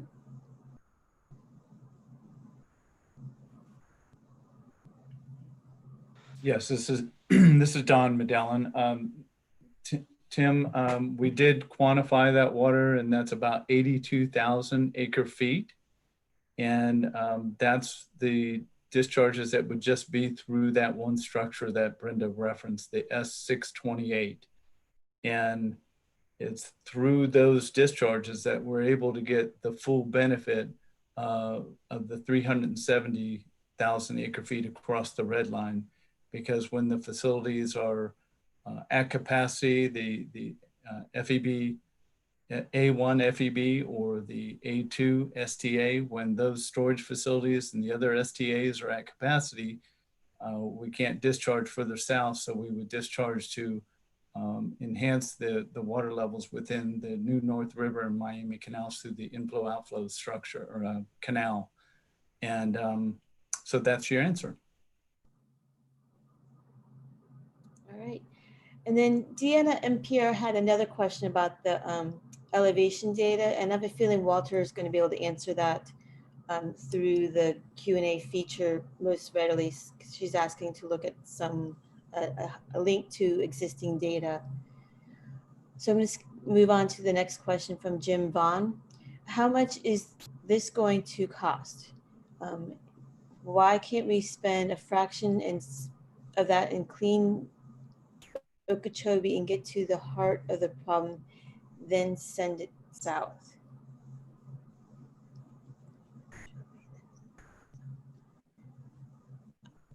I believe this question, and this is a little bit outside the scope of this reservation. And I'm going to move on to the next question.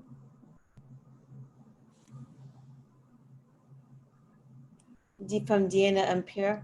I'm so sorry. I'm still so confused. My apologies. I understand the tech doc says water from the S624, S625, and S626 is proposed to be reserved, but not from S28.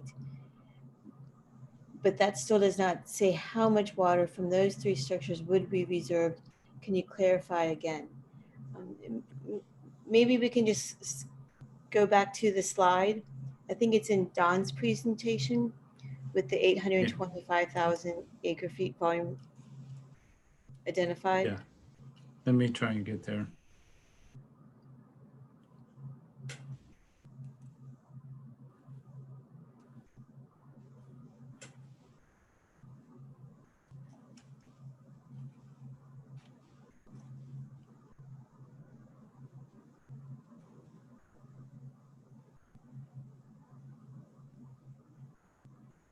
Excuse me, I think it's right after Walter's.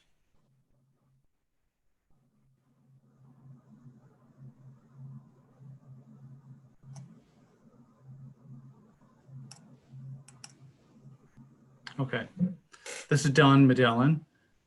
This slide, let me enlarge it for you. Okay, this slide shows that those structures, those three structures, the 624 through the 626 structures, are discharging to the adjacent facilities. Those are the discharges that are for fish and wildlife. And so on the average annual discharge is 825,000 acre feet that will benefit fish and wildlife. And so the question that I answered previously was for the structure to the north, the 628, and that would go back in to both the New North River and Miami canals through this inflow outflow canal. But I believe that answers the question. So that's what's going for the benefit of fish and wildlife, and that's what's actually being preserved as part of this water reservation effort. Okay, and I think this is the last question submitted through the Q&A feature. We now have miles of complete from, I'm sorry, this question is from Matthew Schwartz. We now have miles of completed bridging over Tamimi Trail. This wet season is predicted to be very active. Can we expect to see lower water levels in the water conservation areas this year in support of the idea there will be room to move additional water south?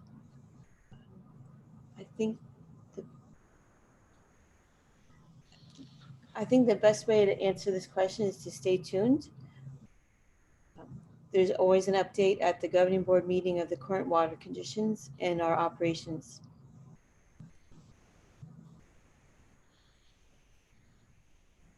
And Brenda, this is Don. I see one more question. You want to cover that one? Oh, I didn't see that. Thank you. That's okay. This is from Ansley Sampson. Just trying to understand better the protection plan for the reserved water. I understand the regional water availability rule. Are there additional protection mechanisms? This is Don. I'll take a crack at this. Yes, so the water reservation is a separate rule development effort. It's actually putting a second layer of protection over this new water associated with the reservoir and the water that's being discharged to for the benefit of fish and wildlife through the three structures we just referenced. What this water reservation rule will do is it will essentially involve a new set of rules under 40E10, which is covered in my first presentation. So those new rules, which that rule development effort hasn't been initiated yet, that's coming, but the whole water reservation effort would establish new rules and implementing criteria that our water use permitting program would actually use to ensure that any new uses that are proposed in the future or increases in allocation still meet the provisions of the rule that we're going to develop to protect fish and wildlife associated with this project.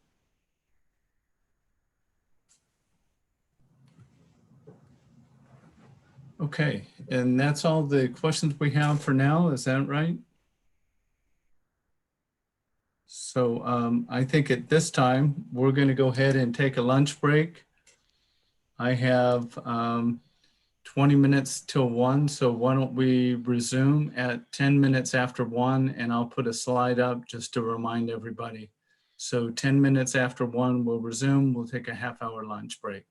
All right? Thank you, folks. We'll see you shortly.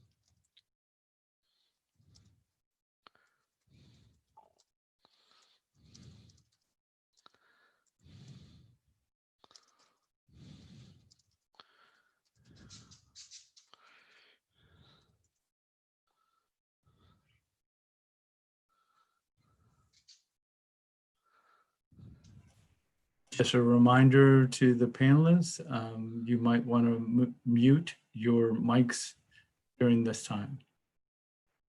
We'll resume at 1:10.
Greetings, folks.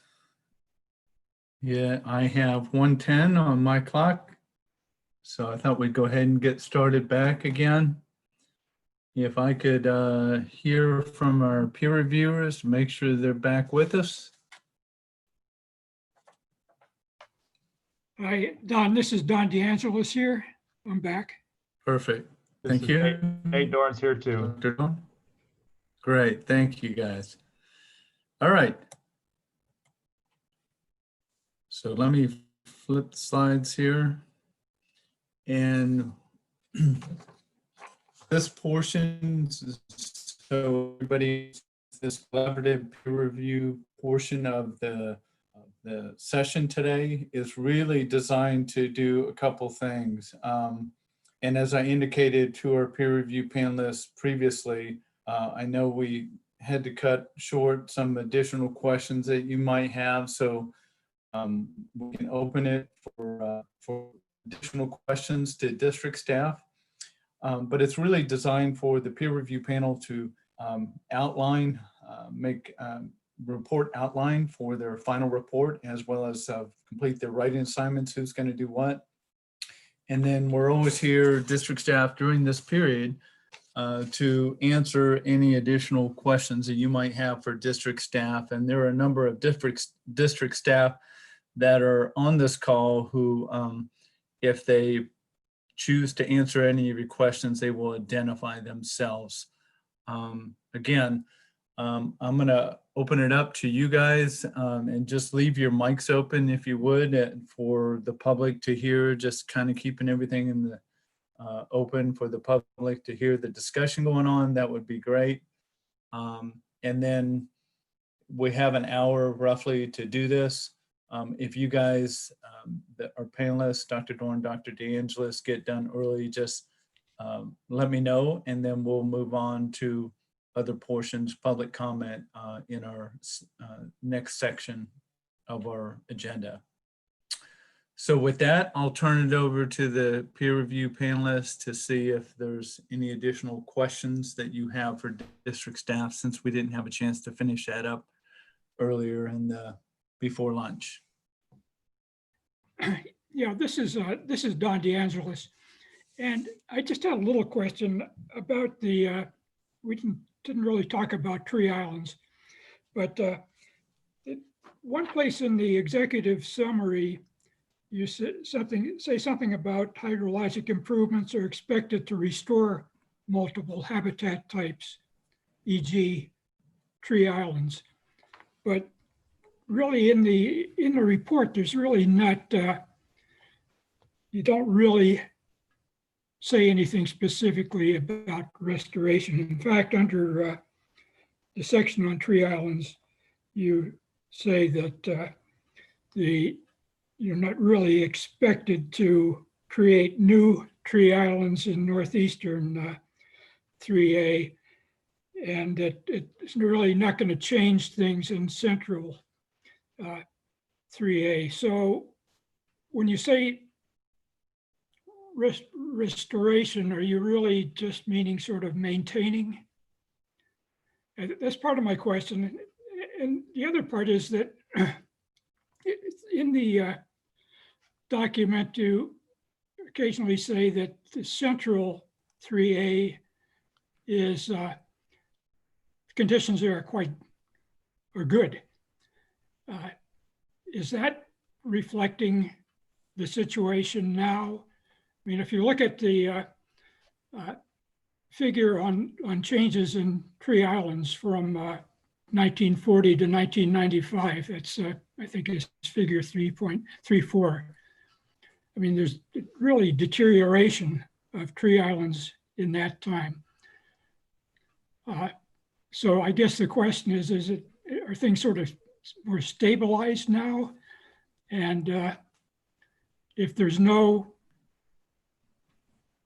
really creation of likely new creation of new tree islands, is the basic situation that the plan will basically be fairly good for maintaining the existing tree islands?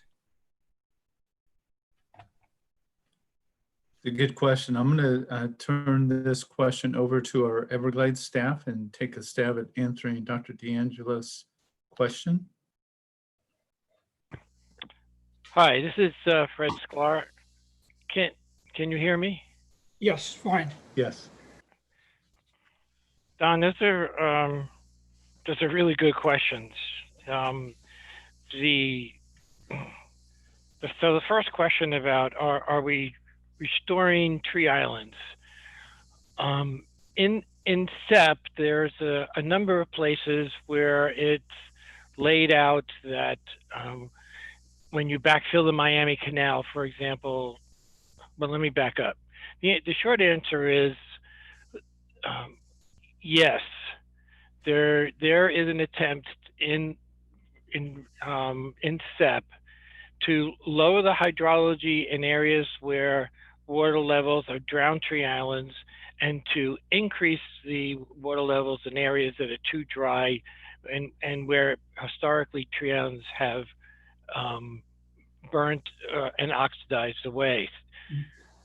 The problem is that we don't know exactly how to restore islands that have become ghost islands, and just getting the hydrology right from a historic perspective doesn't necessarily mean that those islands will magically come back to life. So in CEPP, there's an adaptive management program. And actually, we should talk about the adaptive management program in relationship to some other aspects of the things that you and Nate have brought up. But just focusing on tree islands for the moment, the adaptive management program will look at ways to take ghost tree islands and possibly plant them in different ways in different locations, depending on how the hydrology is restored. But also there's a significant new tree island creation program in CEPP that is associated with backfilling the Miami Canal and using the created tree islands as hydrologic speed bumps. That's also part of the adaptive management plan. Now, the reason why you don't see it really referred to in this discussion of the EAA reservation rule is because we are being asked by the Army Corps of Engineers to only focus on fish and wildlife. And so we are not in a position to justify this extra water due to landscape restoration. That's why you're not looking at the model output associated with slough vegetation, for example. Now, as far as the second part of your question, where Central 3A, is that stable? Are we using it? Even though over the years it has shown a significant decline in tree islands, nevertheless, the ridge and slough pattern is stable there, and we believe that that is a good reference site for at least protecting the tree islands that are currently there. We know that south of that site, there's a lot of flooding of tree islands and a lot of stress. We know that north of that site, there's not as many tree islands left. And so we think that the ghost tree islands that are left in Central 3A, what might be the best place to use the adaptive management program to bring them back. But we haven't really developed the plan exactly. And I think that we're going to have to prioritize different areas of the Everglades to focus on restoration.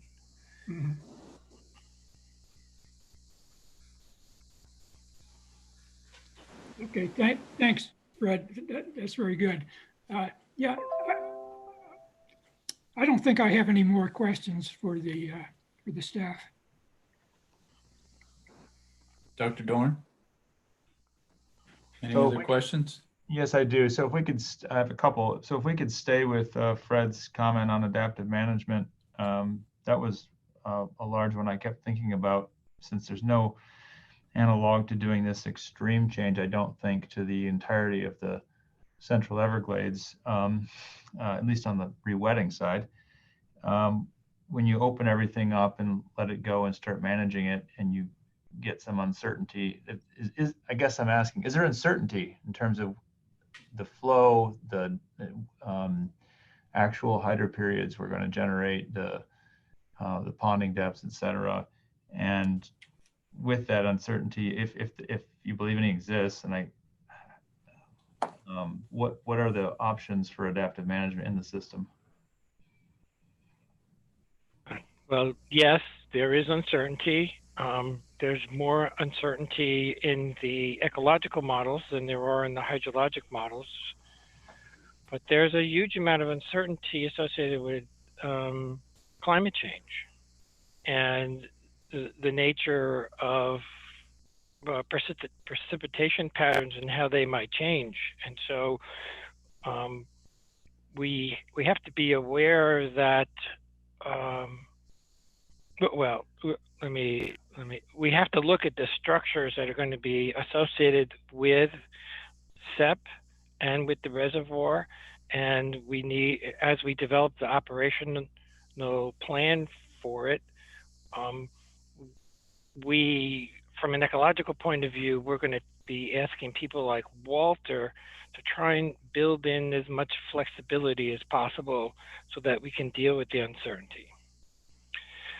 But you should also know that when we develop a PIR and we are mandated to develop an adaptive management plan, there's a component called the management option matrix, in which we lay out more specifically what you might do to compensate for results that you're not getting and the success that you might not be getting. And one of the things that I was really interested in that you pointed out in your review comments was the northern part of 3B, and that it was getting drier than the rest of the system. And that's a perfect location of an example where we can modify the structure that's going. There's going to be a northern structure along the L67A that feeds into central 3B. But there's also breaks in the Miami Canal that feeds the northern part of 3B. And if we can look at the operational decisions that are being made up there to see if we can compensate for the dryness in an incremental way, because like Walter brought out earlier, this part of the system's been dry for a very long time, and you can't put a lot of water in it without drowning tree islands. So you have to do it incrementally. But that being able to use adaptive management approaches to that northern part of 3B it could be very instrumental in preventing soil oxidation and slowly bringing more elevation to the ridge slough pattern. Now, there's a lot of other adaptive management elements in CEPP. There's Sure. It's a pretty huge appendix. So let me just, Fred, thank you. Walter, you also explained that in 3B there's a lot of leakage to the east, and was that a surprising finding? And are there places in the system that could be surprising? Other places in the system might be surprising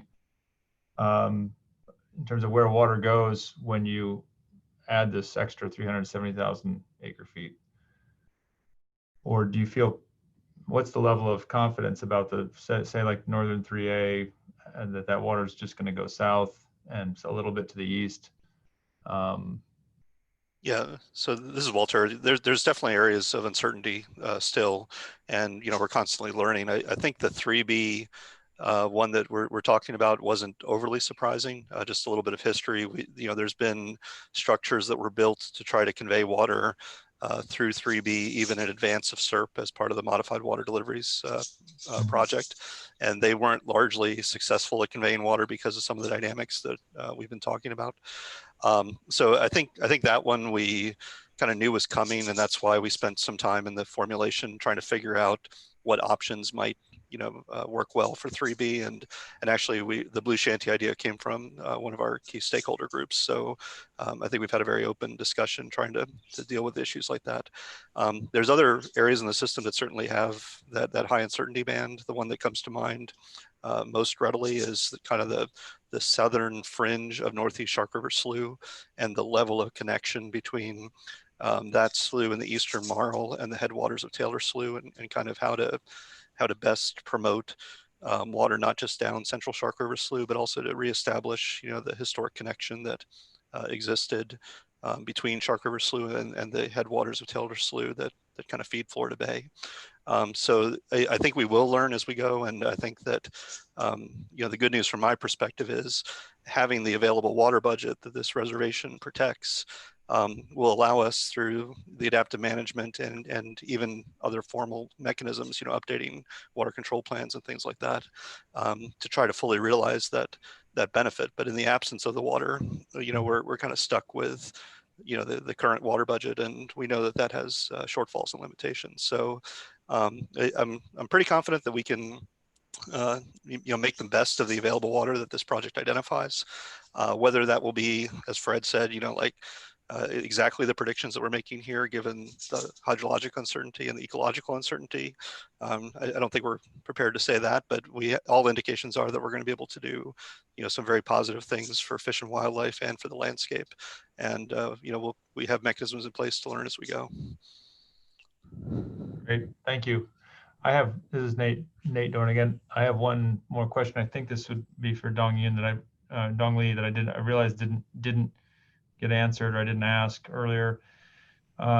He labeled the Western Shark River Slough, getting close to the sparrow habitat there, as over wet, although it's actually a fairly dry part of the system. He listed it as over wet in his presentation, and I'm wondering if he's saying that from a natural systems perspective or from a sparrow perspective. This is Dong-Yun. Honestly, that's the information I found from a paper specifically talking about hydrologic problem in subpopulation A. I'm sorry, I cannot remember the name of the author. Yes, but the subpopulation, northern subpopulation A, is specifically said it's a higher than normal wet area in the paper, and they also blame for the extended hydro period for a decline of the population over there. But Okay, go ahead. Yeah, one thing I realized is that subpopulation A is pretty big, and subpopulation AX, which is adjacent to the southern subpopulation, is known to have a slightly different vegetation, which is the sawgrass. So I'm a little surprised to that area is included in critical habitat area. But the designation of these subpopulation must be made in, I believe, before 1990 or in the 1990. So there must be some change in the critical habitat area size and distribution. Okay. Yeah, I just wanted to clarify that was a sparrow sort of perspective, because I think a lot of the other perspectives on this is includes habitats and many other species, and that designation, when you described your hydrologic shifts, I think is sort of the short-term response of this subspecies that's endangered, that's moved in there. But Okay. So then I have just two questions and then Don, I guess you and I have can discuss this, but you probably have the same question, Don. I'm just going to jump in and ask two questions quick. This report that Don and I are going to work on, first of all, will this presentation be made available to us so we can use some of this as we write this synthetic report? This is Don Medellin. To answer your question, yes. We'll make these presentations available on the website for the public to review, as well as yourselves. We'll make them available. And we intend to have the public comments that are given here today with answers. We plan to have that to you before you complete your final peer review report as well. And I should include that if there's any other public comments that come in after we fix to you, which is targeted for June 5th, we will certainly give those public comments to you so that you can view those as well and take those into consideration. Okay, so then would the best format for our final report for you in terms of what's useful for this peer review be to basically synthesize our concerns and then your response and our evaluation of that and any outstanding issues? Or what is it? You want us to synthesize the process in that report of what we did and what we received, what we thought, how you responded, what we think now? Or yeah, so I think really what we're looking for is, as we're answering your questions, certainly we would like to have some level of confidence that we've addressed them appropriately. That is the purpose of the meeting today. And then, and through our question and answer matrix that we're going to develop and submit to you by June 5th, you can take that into consideration, and understanding that many of your recommendations, like you've made today about changing figures to make it clear what the ponding is and things of that nature, the vectors that showing the flow vectors, those are certainly things that you can put into the report that we would take into consideration in finalizing our technical report in the end. And we would take into account your final report before we complete the technical report. So just, there's a lot of information there. Okay, so what should we expect to have from the district side before we can finalize our report? First I thought it would just be this presentation, the questions and answers from the public, and you're saying a matrix of responses to our original concerns. That's about what we need, right? Right. It's two things. It's the presentations that you've heard today, along with a question and answer matrix that includes not only answers to your questions and comments, but also those of the public. So it will all be consolidated into one question and answer matrix for you to review. Okay, that concludes my questions for you then. Okay. Dr. DeAngelis. Yeah, so yeah, I'm wondering a little bit how this should proceed. And will we be sort of doing back and forth with the management district staff that is showing what drafts we have and getting comments back? Or what is the procedure going to be as far as getting? Go ahead. As far as you're talking about for this portion of the segment, right? Yes. Okay. Yeah. Basically, you guys could keep your mics open in an open dialogue between the two peer reviewers, just finishing your assignments, how you're going to complete the final peer review report, And Okay. if any additional questions come up, our staff are here to answer any of the questions that you Okay, might good. have through that process. Right. That's pretty much it. Okay. Well, okay.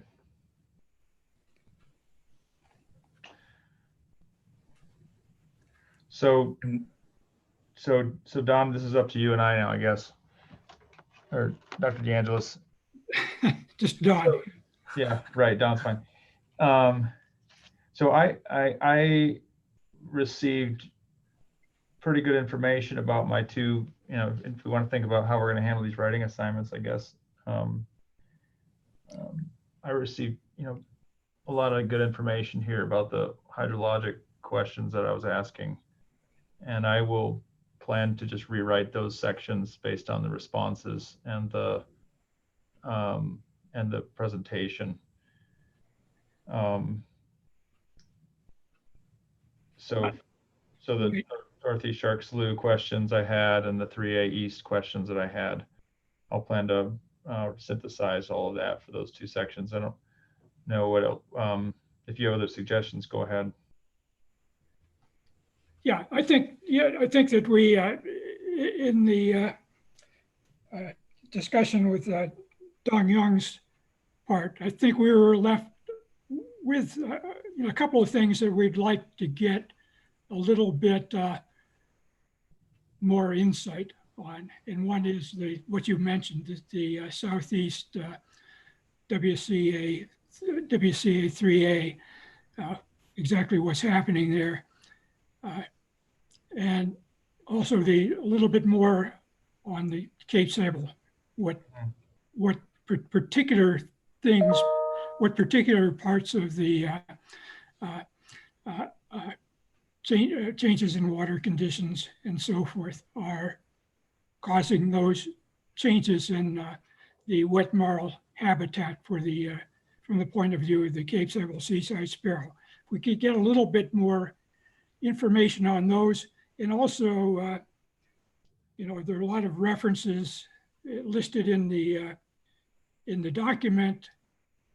Some of those are technical gray literature that we may not be too easy to get a hold of, but if we can ask management district staff to get us copies, that might help also.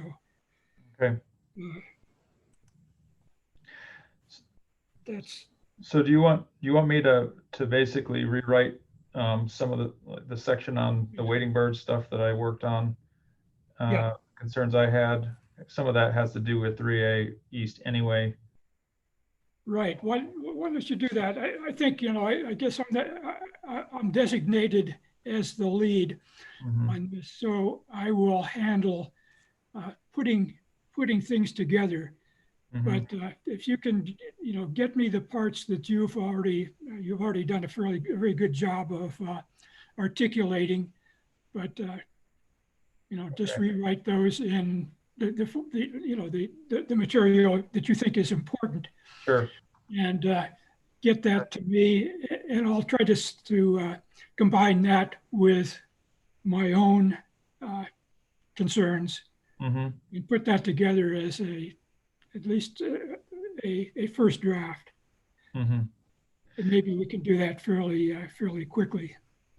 Yeah, so I think on all the major things we can do that fast, and then I'm going to sort of wait to see their matrix of responses on any of the other things that were smaller issues. I think most of that will probably be easily handled by the district staff. So we get that on June 5th, is that correct? I think, is that right, Don? This and the matrix would be June 5th. Might not be there. Yes, that's correct. Sorry, I was on mute. It's fine. It's fine. Yeah, so I think actually, Don, I think we could probably write up a draft of the major sections now, and then we could start to put it together, and then we'll have to see when we get this presentation again. Might jog my memory about a few things. Right. So, but I think while it's fresh in my mind, I should probably start working on some of this stuff now, and rewriting some of these sections, and then we'll update it on the 5th. Good. And these are questions for Don and Tony. Are there any guidelines on say, length and style and so forth? This is Don. I think it's totally up to you. It's at your discretion. This is a report coming from you. It is independent and not influenced by what we say or do. Okay. Okay. Yeah, other than that, Don, I don't have a whole lot of thoughts. I'm gonna stick to the major issues, and then we'll update it. Maybe, where are we today? The 29th. Maybe whether I'm done or not before the 5th, I don't know. And if I'm not, we could just wait until we see it on the 5th to give each other our before I give you my sections, and let you sort of interleave the sections. That's fine. But I'll definitely start writing relatively soon. But other than that, I don't have a whole lot of other suggestions on this area. Right. I don't either. I think I'm Okay. gonna wait until we get the information on today's session. It will help a lot, but I have some stuff I can write up fairly quickly, but I think a lot's going to have to wait. This is Don, and through the discussion between our peer reviewers, one of you had mentioned some gray literature. Could you be a little more specific to help us out in what sorts of gray literature you would like us to get? Well, I don't know yet. Okay. Just looking through the references at the back of the document, and it looks like there is some open literature and quite a bit that is may not be accessible on Google. I'm not sure. I'm just asking that as a hypothetical. I'm not sure whether it's going to be necessary to ask for this information or not, but just in case. Well, I would suggest if you do need anything that you would just go through the point of contact, which is Tony Edwards. Yes. And then Tony will pass it on to the team and get you whatever information you need. Great, thank you. Sure.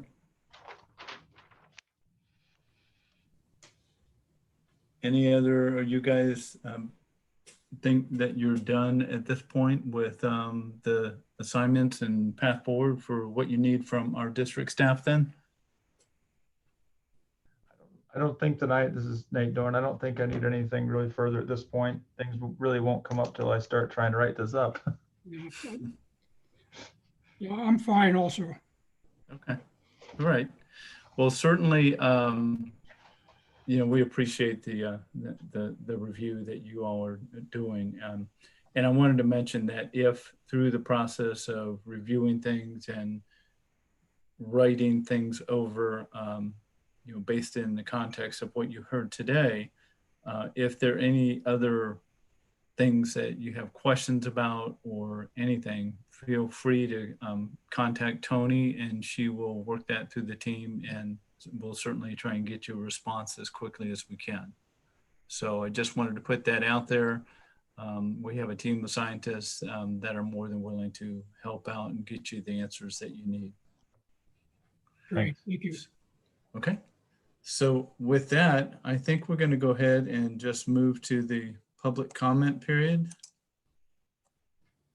So for the members of the public, if you can look at your Q&A feature on the Zoom toolbar, and you would like to submit questions about the presentation, the technical document, or any of the peer review comments or district comments, feel free to ask those questions at this point in time.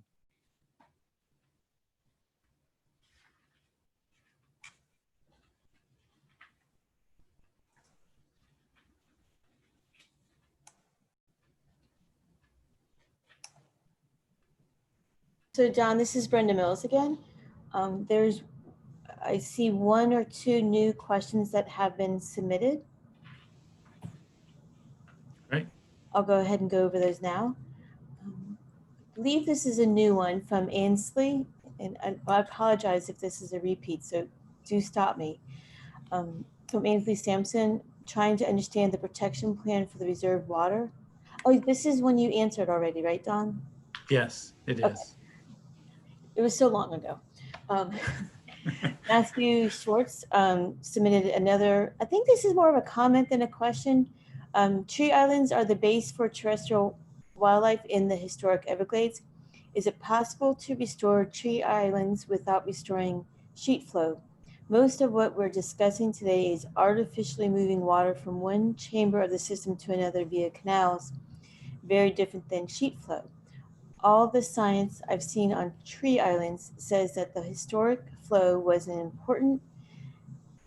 important as water levels, not too much or too little, and that lack of flow has been responsible for much of the degradation of tree islands.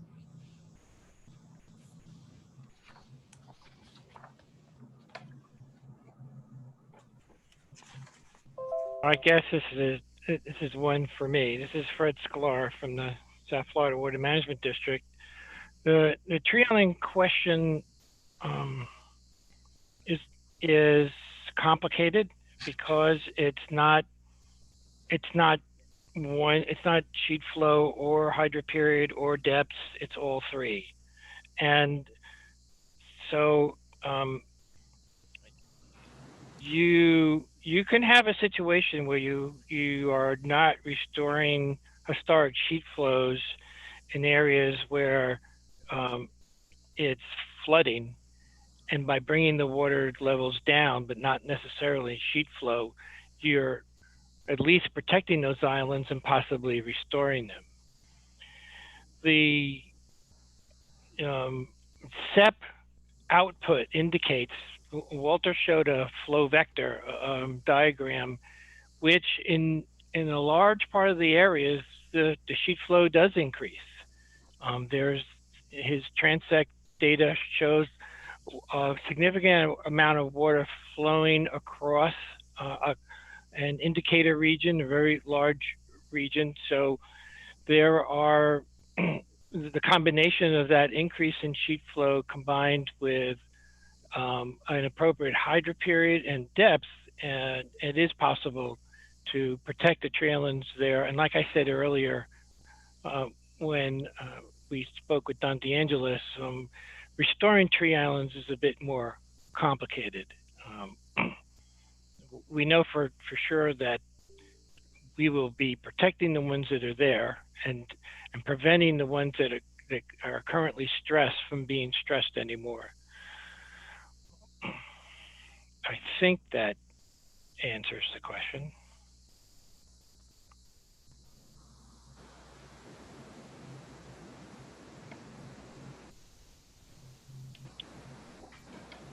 And I think that's the last question I see submitted that has not been addressed either live during the first session or addressed through the Q&A function. All right. With that, I think we will go ahead into the wrap up and the next steps then.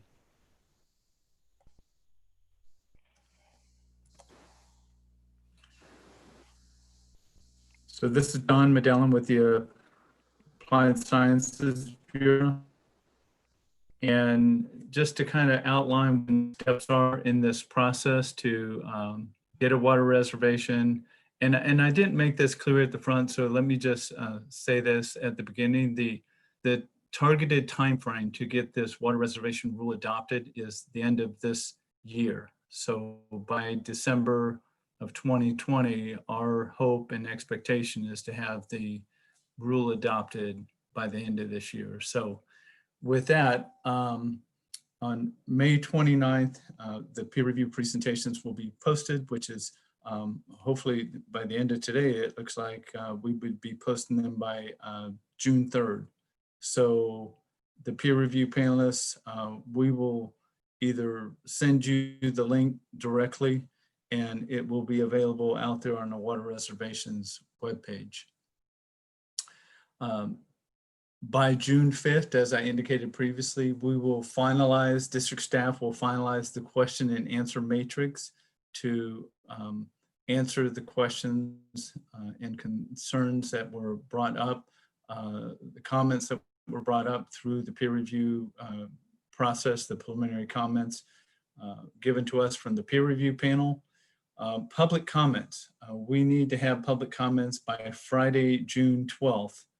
And then because our matrix will be done by that time, any public comments that come in, we will share with the peer review panel. Those comments need to be submitted to Tony Edwards at the email address indicated there. And then the final peer review report is due to the district on June 18th. So it'll give you roughly about 6 days to at least view the public comments before you submit the final report to us. And then our expectation is by June 25th is to finalize the technical document, incorporate a lot of things that we heard from the panelists here today to make changes to the technical document, improvements to make things clear. And then finally, the Rural Development Workshop will be on July 4th. The location, as you could imagine, would be to be determined at this point because of the COVID-19. It's likely that we may still be doing public meetings by way of Zoom, but please stay tuned. We will certainly send out appropriate notifications to the public and everybody we have on our distribution list. And just some additional information, again, our Water Reservations webpage. And if you go to the EAA Reservoir tab, you can get all the information associated with this water reservation effort, the technical document, as well as the other information associated with our rules here at the bottom, any of our rules that you want to see for 40E10. And then we also have a web board out there, and the web board basically is for other information, like the final peer review report. We may post it on the reservations website as well as website toolbox. So it is available for anybody you know, that wants to find out more information about the project as well as our website. So with that, is there anything else, team, that needs to be considered before we adjourn? All right. I just wanted to thank Dr. Dorn and Dr. DeAngelis again for your participation in this process. It has been very helpful for our staff, and certainly we expect some improvements into our technical document as a result of your comments. We appreciate you taking time out of your schedule, and also, you know, just making sure that the public in general, we appreciate you all taking the time out of your schedules as well, especially during these challenging times we're facing. And we, you know, I think are having a much larger turnout than we do face-to-face at some of the public meetings, but, and I think that's because it's easier for everybody to access things. So remember that we do value your input, and you have until June the 12th to provide public comments through this process. And we certainly want to hear that and be responsive to those public comments. And if you would too, just remember to mark your calendar for July 14th. And with that, I think we're adjourned. And I just wanted to once again thank everybody for their time.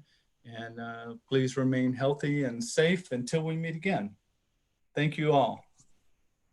Thanks, Don. Thank you. You're welcome.